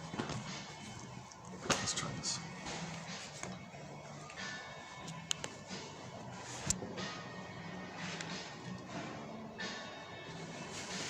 On Ideology and the Psychodynamics of the Ideologue. Joseph Barnett, 8 East 77th Street, New York, 10021. The study of ideology has usually been considered the province of political scientists and sociologists, and their contributions to our understanding of the concept have been considerable. Birnbaum, 1962. Psychoanalysis can make a unique contribution to the study of ideology, and it is essential that it do so, to understand the dynamics of ideology as it operates in the psychodynamics of the patient and in the theory and practice of the psychoanalyst. The concept of ideology pertains to patterns of belief, those quasi-conceptual, quasi-affective sets assumed to be truth. Psychoanalysis, with its emphasis on the relationships of both thought and effect to individual systems of meaning, and its understanding of the dynamics of the distortions and skews that enter into human mental life, is admirably equipped to add to the epistemological study of ideology. Because ideology has been primarily significant within the context of its adherents, who are an ideological community sharing the interests and beliefs of the cognitive system and operating within its cognitive framework, examination of the subject has been weighted toward the group rather than the individual phenomena. Psychoanalytic study of the individuals and of their wide range of differences in relationship to both ideology and the ideological community adds to our understanding of the phenomenon. Finally, my own researches into the cognitive bases of personality and psychopathology have revealed the existence of cognitive systems within the family. Diamond Suit presented at the 4th International Forum of Psychoanalysis, New York, September 29, 1972. 381. J. Amer. Acad. Psychoanalysis, 14381395. Copyright 1973 by John Wiley & Sons, Inc. 382. Barnett. Have observed that these cognitive systems are identical in form, function and structure to those systems we more usually denote as ideologies. These findings have raised many interesting questions about the nature of ideology, its genesis, its mode of function in cognition, and its relationship to personality. I shall focus this study on the psychodynamics of the ideologue, that extreme case of ideological persuasion in which ideology is totally and passionately incorporated as the sole worldview and system of logic for perceiving and understanding social and interpersonal reality. My thesis is that the dynamic origins of the ideologue stem from roots in disturbed cognitive systems in the family, and from failure of resolution of the specific cognitive task of adolescence. Psychological aspects of ideology. There are fairly consistent differences in the treatment of ideology by those who are interested primarily in its social uses in contrast to those who approach the problem from a psychological perspective. Most political scientists and sociologists tend to narrow and restrict the concept to highly explicit political economic theories. On the other hand, those who approach the problem from a psychological perspective tend to treat the concept broadly. Freud, 1933, for example, implicitly extended this topic to embrace a world or life view in his discussion of the Weltanschauungen of science. Religions and political systems. Erickson, 1958, 1964, 1968, by directly including ideology in adolescent identity formation, introduces it as an essential step in the personality development of the individual. My own view is that the concept of ideology cannot be restricted without losing much of its psychological and epistemological significance, and without obscuring those moments in individual and social history when diverse ideologies, of different degrees of explicitness, compete for dominance and acceptance. Yet it cannot be overextended without risk of obscuring its negative, restrictive, and pathological effects on the experience and growth of the individual, his social system, and his development of philosophical and social solutions to the problems of his increasingly complex world. Therefore, I shall include in my observations not only belief systems derived from political and economic theories, but also those derived from religions, philosophies, theories of history, science, art, and even psychoanalysis. Psychodynamics of the ideologue, 383. Distinct and coherent ideologies may be found in subcultural groups, in peer groups, and in different occupational and professional groups. Ideological differences can be perceived in the battle of the sexes and the confrontation between the generations. I shall define ideologies as implicit or explicit patterns of belief which are derived from cognitive systems which purport to explain social and interpersonal reality. The degree of explication of the belief system varies with the theory, and is often a function of time, the complexity and growth of the theory, or the social and interpersonal use of the theory. I suggest that the tendency for ideological thinking is inherent in thought itself, and arises out of the need to form coherent systems of thought. An isolated proposition about reality may be entirely free of ideology. However, as soon as propositions are structurally related to each other and developed into cognitive systems, as they inevitably are, the potential for ideological thought is created. The psychological functioning of an ideological system revolves mainly around the way it designs and confines thought. An ideology is a relatively closed system of cognition whose limits are defined by its structure. Ideology defines the limits of knowing by prescription and proscription, structuring both future organization of experience and the nature of behavior. It creates acceptable perspectives and modes of interpreting reality, and erects a supporting mythology which sustains these interpretations. Ideology utilizes and enforces selective attention and inattention to various aspects of interpersonal and social transactions, designing permissible thought and behavior congruent with the ethos of the ideological community. Ideology structures both perception and anxiety by its implicit assumptions about interpersonal reality, its private system of morality, its implicit value systems, preferences and taboos. In short, it is a form of thought programming. In essence, I propose that the concept of ideology extends the theory of transference or parataxic distortion from the area of interpersonal experience to the area of cognitive functioning. Ideological thought is fostered by the creation of an idiosyncratic language whose definitional bias serves both to express the underlying assumptions about man's social reality, and, at the same time, covertly maintains the very beliefs it expresses. Many terms in common use are redefined idiosyncratically to aid in theoretical closure. Effectively charged slogans are used to maintain perseveration of thought and theme, while at the same time excluding the likelihood of freedom of thought in specific. 384 Barnett. Areas. Pejorative connotations are attached to other, often originally new.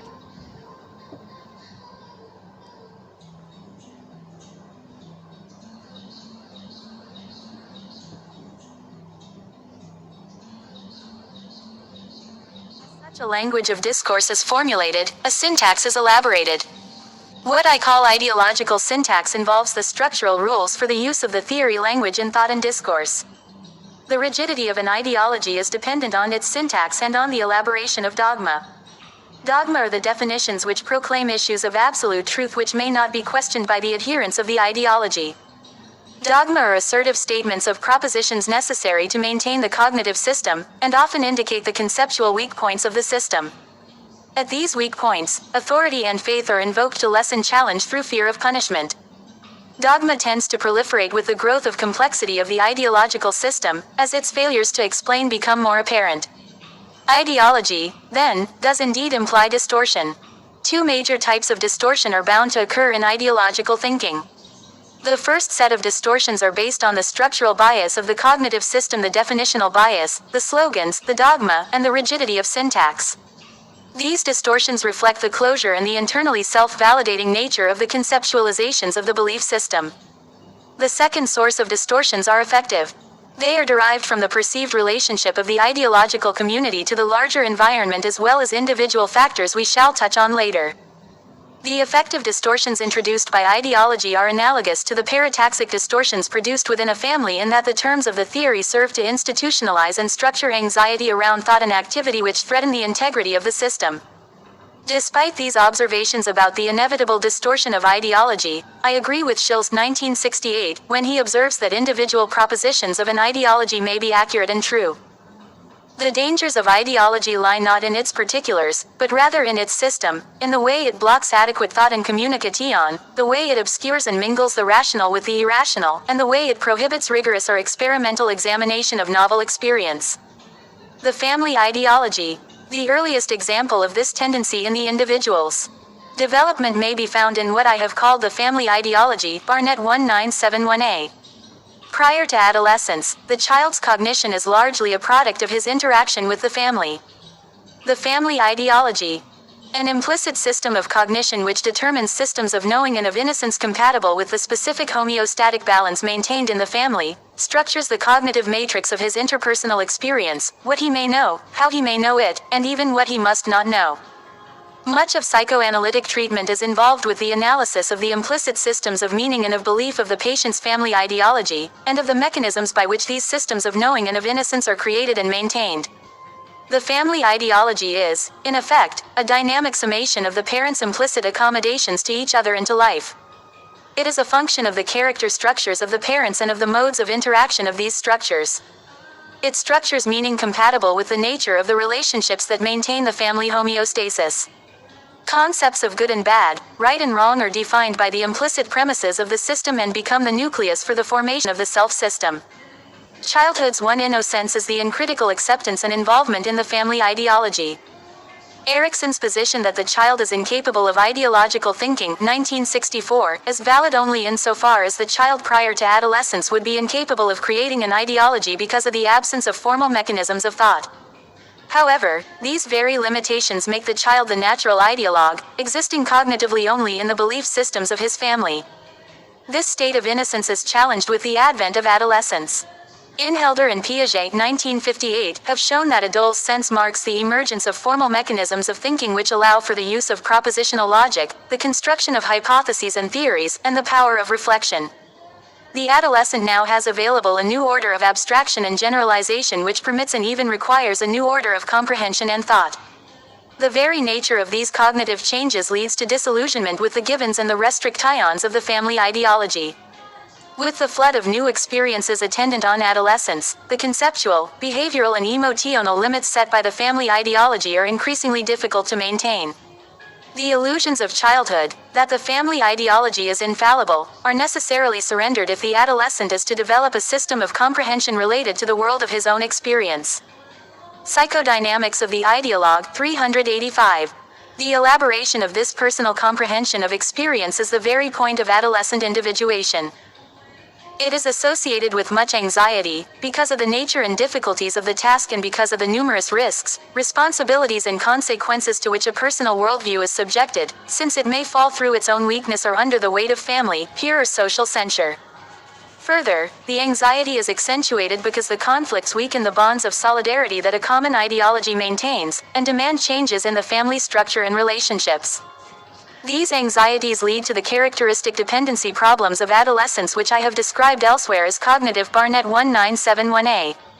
Fear of accepting the challenge of cognitive growth and individuation implicit in adolescence may result in either surrender to the family ideology or subscription to an alternate ideology. Both solutions are unfortunately frequent, but we shall concern ourselves here with the latter. Adolescence is the most frequent time of life for adoption of political, religious, philosophical, professional, or subcultural ideologies.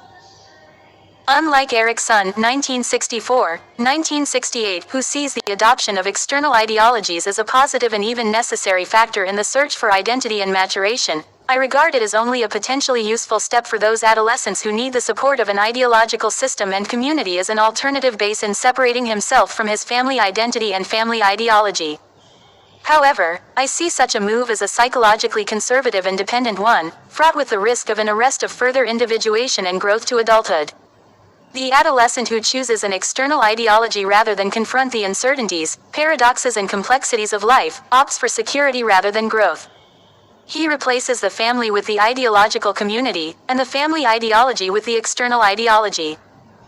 The danger of such a move lies in the fact that it may minimize the opportunity for growth and individuation, substituting a closed, predictable system of cognition for the ideal of an open-ended system of cognition in fluid interchange and homeostasis with an ever-widening environment. For ideology entices by the illusion of truth, seduces by the agreement of peers, and coerces through the weight of acknowledged authority. My view that ideological commitment is only positive for certain adolescents when it serves as a transient vehicle for separation from the family ideology to a more personal and individual comprehension of experience emphasizes the variability. 386 Barnett. Psychodynamics of the ideologue, 387. Of the degree and nature of individual persuasion to ideology. At one extreme are those whose investment is transitory, those who are merely intellectually searching, and those who are persuaded by particular tenets which impress them as correct without accepting the ideology as a total system. For these, ideology may offer valuable, contrasting and often corrective conceptualizations to counter the limitations of their own backgrounds. At the other extreme are those I designate as ideologues. The ideologue. Psychoanalytic study of the ideologue can teach us much about the appeal and psychodynamic use of ideology. I shall define the ideologue as a person who adopts an ideology to the extent that the ideology becomes a total worldview, a system of comprehension and logic used to understand the interpersonal world in all its aspects. The ideologue is one who seeks and embraces the closure of the ideologic system, accepting the systems of meaning and of innocence implicit in the ideology. Characteristically, the ideologue experiences persuasion to his ideology as a conversion experience. As James 1902 has pointed out in the case of religious conversion, the experience may be sudden or gradual, but always contains a large effective and apprehended component in the rather global conviction of having perceived the truth. The decidedly effective tone of ideological conversion indicates that complex dynamic processes are involved. As we shall see later, the dynamic underpinnings of the conversion experience differ somewhat in different personality types. At this point it must suffice to indicate that the conversion experience occurs when central dynamic needs are found to be met by the ideology when the person meets with the system at a particular point in his life history. These dynamic needs may be answered by the content of the theoretical system. The structure of the ideological community, the relationship of the ideology or its community to the surrounding environment, the historical situation, or even by chance. The psychodynamics of the ideologue cannot be ascribed to any single factor. Rather, like most complex psychological phenomena, it has its origins in the convergence of a number of dynamic factors. As I have indicated above, dependency, especially in the area of cognitive development, is central to the decision to dedicate one's life to an ideology. In cognitive terms, the ideologue maintains an indefinitely extended adolescence. His anxiety about cognitive maturation and individuation TTII's fears of attempting to order his own experience and integrate it into an individual style of dealing with life's complexities paralyze him. Unable to accept the restrictions of the family ideology, he abandons it, only to accept the constrictions of an alternate ideology all too often as coercive and restrictive as the one he has left. Significantly, too, his dependency on the family ideology is often betrayed by the fact that the ideology is often an extension in direct, distorted, or symbolic terms of significant trends in his family of origin.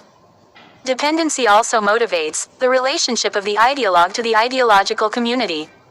Such communities take care of their own, provided that the ideologue accepts the discipline and unquestioned authority of both the source of revelation and the acknowledged leadership. Dependent needs are also filled by the utopian elements present at least implicitly in every ideology. Psychoanalytically, it is difficult to agree with Mannheim's distinction between ideological thinking and utopian thinking, 1936. Every ideology, even the most conservative, has its wish-fulfilling and idealized goals, its own idea of utopia. The hope of sharing in this paradise where all wants are filled and the ideal good is attained is always an aspect of the ideologue's emotional participation. Another important factor in the dynamics of the ideologue is that of narcissism. Self-absorption and constant reparative attempts to regain damaged self-esteem are channeled into the conversion to ideology. In this sense, ideology does not serve these people as the focus for identity formation, as Erikson implies.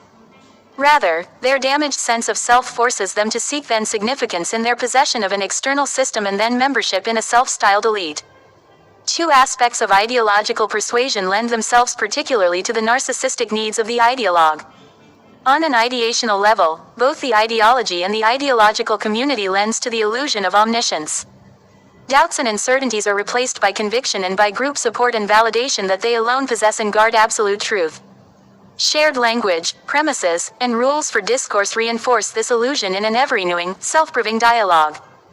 In addition, the ideology offers mastery over mysteries for the elect. In religion it is the mystery of salvation and victory over death, in science the mystery of nature, in politics the mystery of power and man's. 388 Barnett. Future, in psychoanalysis the mysteries of human behavior and happiness. Ideology also brings the illusion of omnipotence to feed the ideologue's narcissism. Power is important in the narcissistic attempt to negate the inner feelings of helplessness and ineptness which arise from the ideologue's damaged sense of self. All ideologies have their own version of power, political, material, spiritual or intellectual. Indeed, the very comprehensiveness and global use of the ideology gives the impression of power over life. And, further, the utopian elements of the ideology often posit specific rewards for its elect at some future time and place. Isolation is another important facet of the constellation of dynamic forces which motivates the ideologue. The ideologue has usually suffered an acute sense of interpersonal isolation in his early life. Intimacy is barred by their frightened dependency, then damaged sense of self, and their defensive operations with people. The cynicism and competitiveness which Bonhomme 1966b finds so basic to the neurotic is especially pronounced in the ideologue, and consolidates and extends their isolation. The ideological community promises the answer to isolation. It holds out the hope of a group united by common values, ideals and a common fate. For the insecure and self-doubting, it promises acceptance regardless of personal worth. And, if the relationships miss the mark of real intimacy, the feelings of being together in common cause usually suffice as a reasonable substitute for intimacy for those who have often not even known that much contact. The organization of the ideological community, too, with its implicit definition of relationships between members, adds to the feelings of security and group solidarity which minimize personal isolation. Externalization of inner conflict is yet another important dynamic factor characteristic of the ideologue. Ideology often exerts specific appeal by symbolizing unresolved and avoided personal conflicts. Unresolved conflicts may be externalized in entirety onto the environment in symbolic search for expression or resolution. Some persons, for example, externalize inner states of chaos and impending disaster by adopting apocalyptic ideologies. Other conflicts are dissociated with the person identifying with one side of the conflict and externalizing the other, giving the illusion of lack of ambivalence, an internal conflict by shifting the focus to an institutionalized conflict with the environment. One such patient reenacted the conflict of values between his middle-class mother and his lower-class father by devoting much of his life. Psychodynamics of the Ideologue 389. To a political ideology which concerned itself with attempting to resolve class differences in favor of the working class. Externalization of inner conflicts involves denial and acting out of significant subjective experience. It consolidates systems of innocence of the family ideology and perpetuates them in the extrafamilial world. The symbolic importance of the original conflict often provides the ideologue with much of the passionate dedication and rigidity that characterizes his beliefs. The convergence of these psychodynamic factors, cognitive dependency, narcissism, interpersonal isolation, and externalization of inner conflict, provides the ideal matrix for ideological conversion. The dynamics of the ideologue begin with this constellation, and are further defined by the effective character structure. Character structure defines the dynamic synthesis of ideology in the life of the ideologue, determining the relationship of the basic dynamic constellation to the self and to the system of ideology.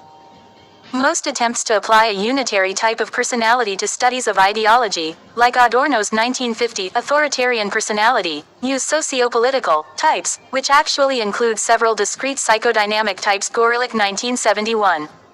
Clinically, ideologues are not a consistent personality type. Nor do we find that specific ideologies attract specific personality types. Every ideology can and does attract a variety of personalities. Let us examine the impact of character structure on the course of ideological persuasion. The obsessional personality has a natural affinity for ideology. The primary defect in obsessional living is a cognitive one, the maintenance of systems of innocence by creating defects in interpersonal inference making. Barnett 1966, 1968, 1969. The obsessional implodes and contains effective experience to disintegrate and keep inoperative specific thought operations which might lead to conceptualizations threatening to his security and sense of self. In effect, the obsessional exercises in his own life experience the syntax-bound, closed systems of cognition that characterizes the ideologue. To the obsessional, an explicit ideology is the perfect externalization of his own internal attempts to cope with the uncertainties and dangers of the world. Dogma, the assertion of unassailable, revealed truth, exerts great appeal to the obsessional's uncertainty, doubt and ambivalence. Ideology fits, too, the peculiar paradoxical dependency of the obsessional personality. I have described how the obsessional 390 Barnett. Psychodynamics of the Ideologue 391. Remains openly dependent in intimate interpersonal relations while driven to performance and competence in impersonal areas of living.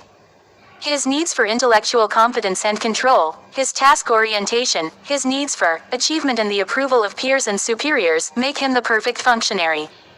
The obsessional's dependency, though open and apparent, actually exists, as I have shown 1971b, in the service of his more covert and central narcissism. The obsessional has suffered severe damage to his self-esteem in childhood. He conceives of himself as irreparably bad and unacceptable, and is in constant search of approval and acceptance by others as an external substitute for his inadequate sense of self. And so, possession of an ideology and membership in an ideological community permits him to consider himself special, a member of an elite who possess superior wisdom and power. Ideology serves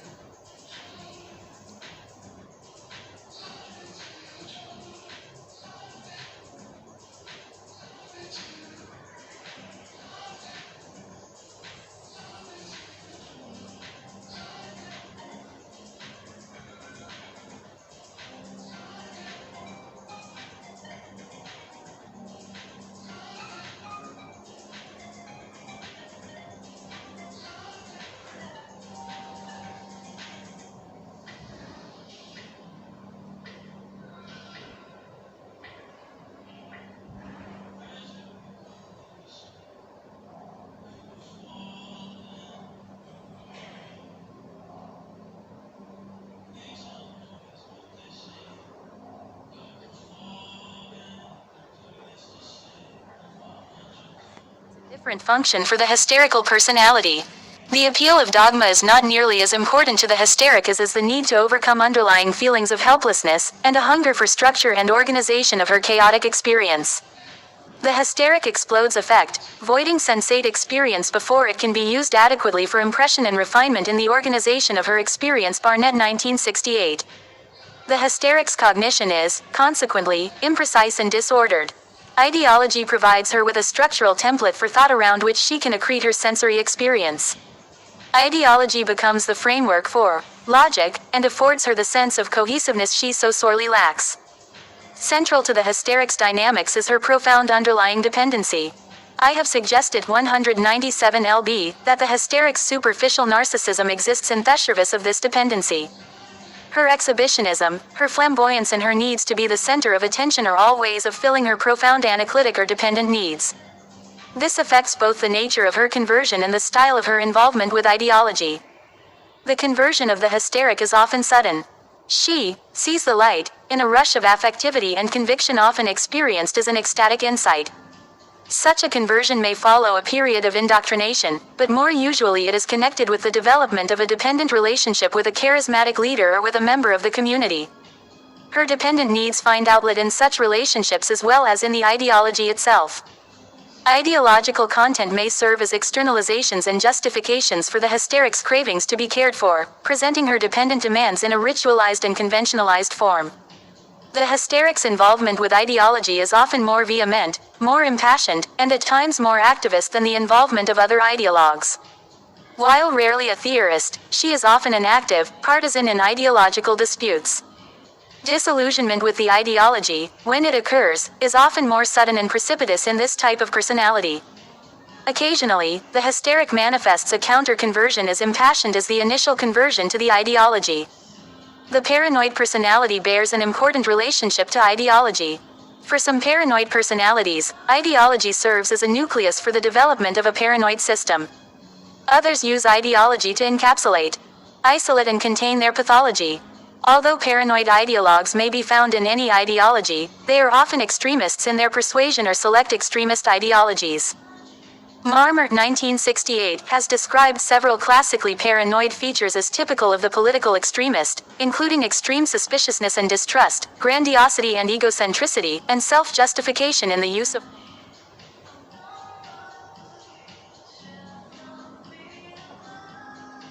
ideology serves as an expression of rage and destructive retaliation at this offending environment, and simultaneously serves as a provocation to the environment to justify his own chaotic feelings. Okay, let's skip the whole paranoid part, and then after that he does the depressive part.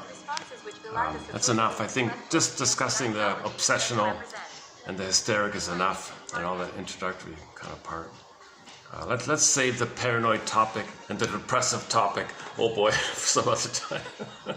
But that last comment there, the paranoid always sees everything in a paranoid manner, right? That's probably, that's a key. Actually, we should maybe keep that one, the paranoid one. The paranoid personality bears an important relationship to ideology. For some paranoid personalities, ideology serves as a nucleus for the development of a paranoid system. Others use ideology to encapsulate, isolate, and contain their pathology. Okay, so it's like it's a nice a ribbon for their pathology. All right, so religion can function like a bow for their mental pathology, and it goes together like that. Okay, let's leave it there. They got Michael Jackson on above. Oh, this is going to be, if you don't hear me now, it's because Michael Jackson is playing up above here. Man in the Mirror. Why don't we close up with Michael Jackson? Hang on a second. If I'm going to get a copyright thing here, why don't I Man in the Mirror here. Yeah, this is, okay, you're not even hearing me. This phone's going to pick up this copyrighted part, so this will be trimmed out anyways. That's the problem with doing this in places like this. 90% of this stuff's copyrighted, right? Okay, what is it? 6. Oh, let's check the battery. Oh, the battery. Hang on a sec. Oh, the battery's holding up. Look at that. I got 38% on the battery. Look at that, eh? So I could actually go for 3 hours for it with the battery here. I didn't bring the backup. Okay, any concluding thoughts? Our most recently added joke is just a one-liner. One guy wanted to, he kind of fancied himself as a wannabe comic or something, so he compiled 10 puns, and he sent those 10 puns to his friends, hoping that one of the puns would make them laugh. No pun intended.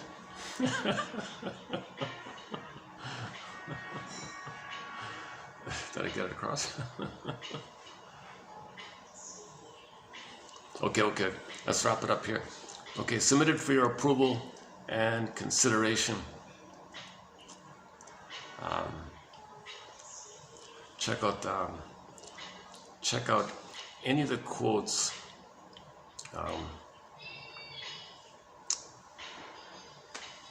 Beginning from randomly check any of the quotes. This topic begins at 75, I think, right? It begins at 75, 3275. Hang on a sec. Yeah, I think so. 75 or 74? 75. Hang on, what's 74 again? 32 or 74? 32, 74. Symbiotic transference. Actually, that was an interesting topic, symbiotic transference.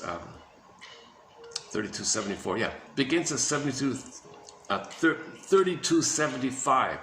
Submitted for your approval and consideration, should you choose to accept it, is to randomly read some of the quotes by Barnett, beginning from 3275 up to 3283.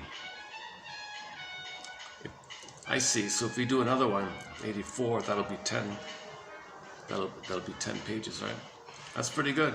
That's pretty good for an author. He's got no books, just a handful of articles, and a lot of great quotes like that. That sometimes happens. Sometimes I'll find like a little self-help book, and we'll do like 5 pages of quotes just from a little self-help book.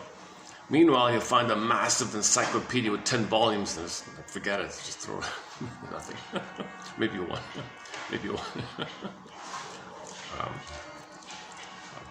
As usual, I'm trying to find quotes that are clear, educational, not kind of like the Barnett kind of quotes, Masterson kind of quotes, Janoff kind of quotes. Actually, all the authors we post here, if they're clear, educational, the tone is in the spirit of talking to you like an adult, build your ego, build your mind. It'll give you interpretations. Quotations that tell you that something's infantilizing you Well, that's building your mind, right? Making you aware like that. So we want to build the ego, restore the ego, enhance the ego as building a basket. Then an egg might appear. Psychoanalysis looks for a basket in the egg that's missing. Oh, pardon me. Psychoanalysis looks for an egg in a basket that's missing. We do the basket part. Nature does the rebirth motif, psychological birth motif, virgin birth motif. So you feel alive again.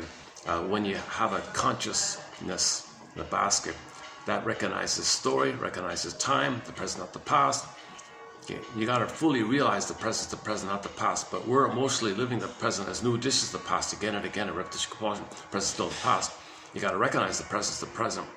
And so Bruce Ecker's main thing is notice that in the present, you don't want your dysfunction.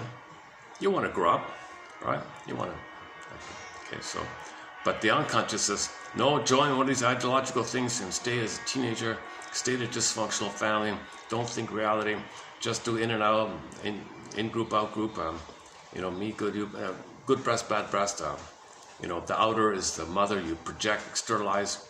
Oh, that one about the chaos, somebody felt internal chaos, internal getting older, what's chaotic inside. So he would join something that talked about, oh yeah, and the future, all these things. Okay, it's just, you create on the out something to reflect the in.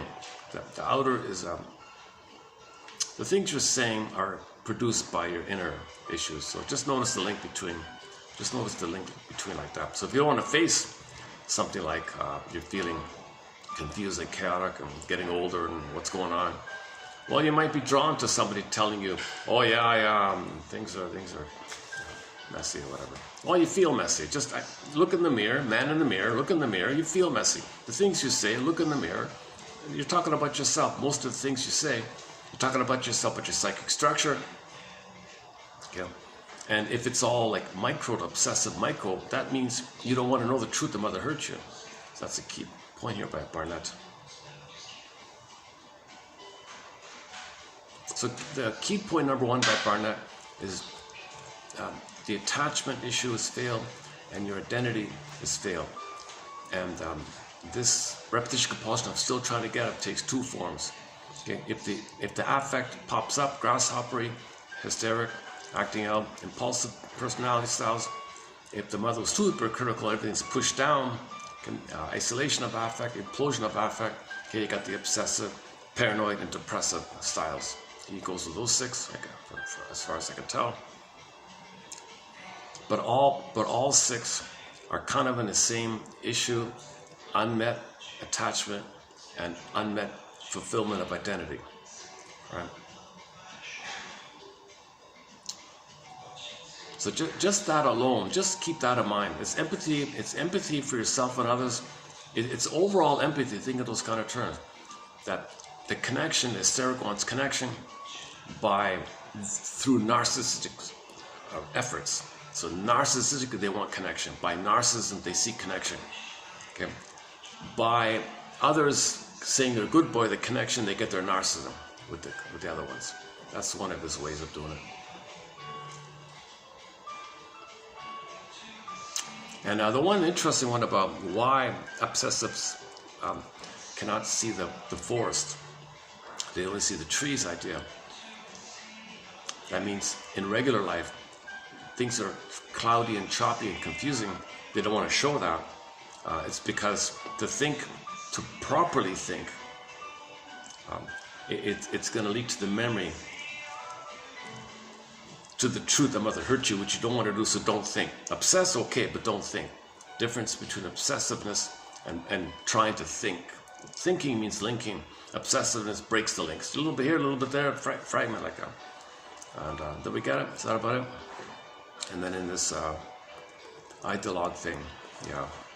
Okay, so the common sense idea, community, connection, not alone, feel important, that kind of thing. But you're still not advancing your experience. Yeah, I like that. Hang on a second, what was it? 30? There's that second line here. Okay, the beginning here. In cognitive terms, the ideologue maintains an indefinitely extended adolescence. His anxiety about maturation and individuation, his fears of attempting to order his own experiences, making sense of his experience, learning from his experience. Okay? His attempt to order his own experiences and integrate it into an individual style of dealing with life's complexities paralyze him. Right? So this is the blockage, right? To know yourself, you got to face the past pain. I don't want to know myself, so then you're frozen there. To grow up, so to speak, you got to face the past pain. You got to look back to look forward, kind of thing. Like you got to lift the pin in the fairy tale. You got to lift the pin in the past, and you release like that. The thorn in the film. In the film, the thorn. In the fairy tale, the pin one. Something's like sticking. Your development of your feeling self got frozen early on, and the idea is to let it be released, and that's the pin idea, or something released, pulled up idea, and then the abstract, the catharsis. So some kind of emotional knowing, the emotional knowing and your understanding together calls cognition, and the feeling and the thoughts, emotional knowing, experiential knowing, all that's called cognition. So they're kind of, you can't like fragment it. It's all kind of like a package like that. But if you don't want to know the truth, then fragment your feelings and obsess and push down your feelings and just focus on narcissism. Just focus on narcissism and don't care about feelings. So the obsessive marries the hysteric or loves the dramatic display of the fiery speaker, whatever, the hot-headed speaker, whatever. So he's probably an acting out kind of type, right? He's probably like an hysterical BPD acting out type, right? Impulsive, acting out, those kind of types, right? He's probably not like a mature. See, he joined the thing to cry to the audience, please look at me, I'm center stage, look at me. So the speaker at the podium wants the people to look at them. Okay, that's his narcissistic peacock feather thing. Look at me, look at me. Okay, that's trying to get so his narcissistic activities is to see if he can get the connection. He's still trying to get the connection through his narcissism, and he's kind of frozen there. So he's not developing. The audience members are not developing. The speaker at the podium is not developing. The people in the rows are not developing. Whatever it is. So this is the defense. So it's defense against growing up like that. Again, we're only talking about religion to keep people in this infantile, unaware mode, and that's the pool of people used to plunder places. We're not talking about the victims of blood places, and we use religion to understand and mindfulness and soothe themselves, and compensate from being the receiving end of the plundering the place, right? So I'm not talking about that, because they got Jesus, right? Let's stop plundering, then things will sort itself out naturally, right? Eating up the planet, destroying the planet that's the dysfunction, or homo dysfunctionalicus, right? What's the latest news about destroying the planet for a quick buck? Now they're saying what's the latest one?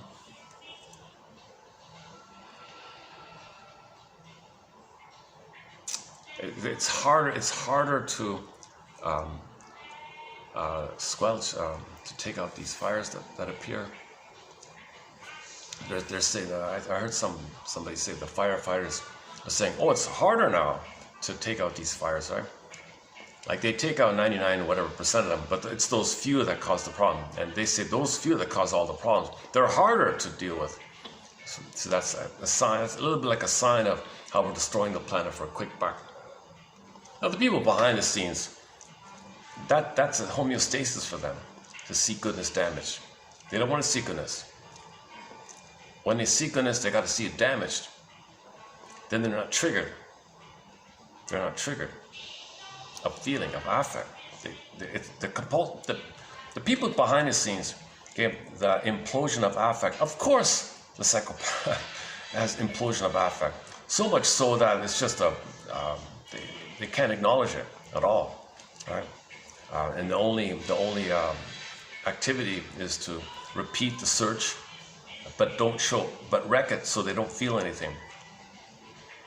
So eliminate goodness so they won't be triggered of the feeling of once upon a time wanting mother's goodness. I don't want to be mad at that. It's destroy goodness, destroy goodness. So people behind the scenes, okay, using their fronts and proxies and layers and all that, they're happy to see things being destroyed. They probably are. This is the quotation about why the corporation psychopath and the psychopaths climbed the ladder. This whole topic. So we have some quotes. Actually, was it yesterday? If you check the recent pages here, some of the psychopathic quotes here. It's a new topic in our collection. One of the most recently added topics in our collection is psychopathic. We got the schizoid type. Not all. It's criminogenic. You got the alcoholic type, LGBT type, schizoid type, and so on. So we talk about the main subtypes, the commonality. So there's no feeling. So there's no inner reference of right or wrong. Like there's quote unquote autistic. A baby drops, doesn't understand. So they heard something, they don't understand. They don't care. Kind of always like that. So but the compulsion is to look but wreck, called grenvy. So they got an immense amount of envy with the grenvy. The greed part is the compulsion to look, but they can't accept the good. But they got to look for the good so they can wreck it. It's called grenvy. So that's the key, other topic there. And the psychic structure is exaggerated. Instead of just, your anger, expecting on yourself, it's kind of like criticizing inner critic. You're being criticized, and then it gets more severe. And then the final psychopathic version was predator prey in the mind. So they think in those kind of extreme jungleism terms. So that's the sadness of the topic. Interesting topic. And of course they're going to climb up because they're the behind the scenes. They're cold and calculating to see things damaged. Right? And so we're not aware of ourselves. So the solution is, like Michael Jackson says, man in the mirror. You want things better outwardly, we'll start with the man in the mirror, look in the mirror, man in the mirror, look in the mirror. When people are healed, then we make more sense, we have more feeling, more ethics, morality, and it kind of has a positive go around like that. Okay, I don't want to sound too... Actually, things have quieted down here for a minute. Hopefully I didn't. Yeah, okay. What's the battery? Battery's at 30%. Okay, let's just wrap it up here. Due to the optics here, I probably won't post any shorts here. How can I get better lighting here? What if hey, they've got a lamp there. What if I move that lamp?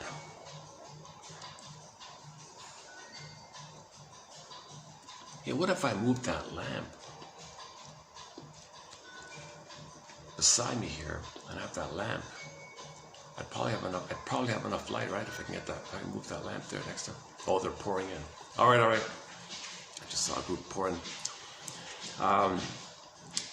Any final thoughts? The guy fancied. So one guy fancied himself a comedian. He compiled 10 puns and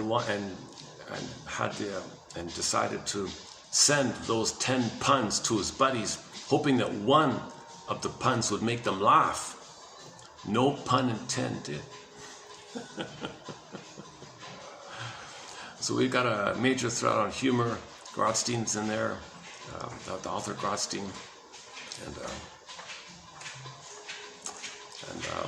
we have added some new jokes lately.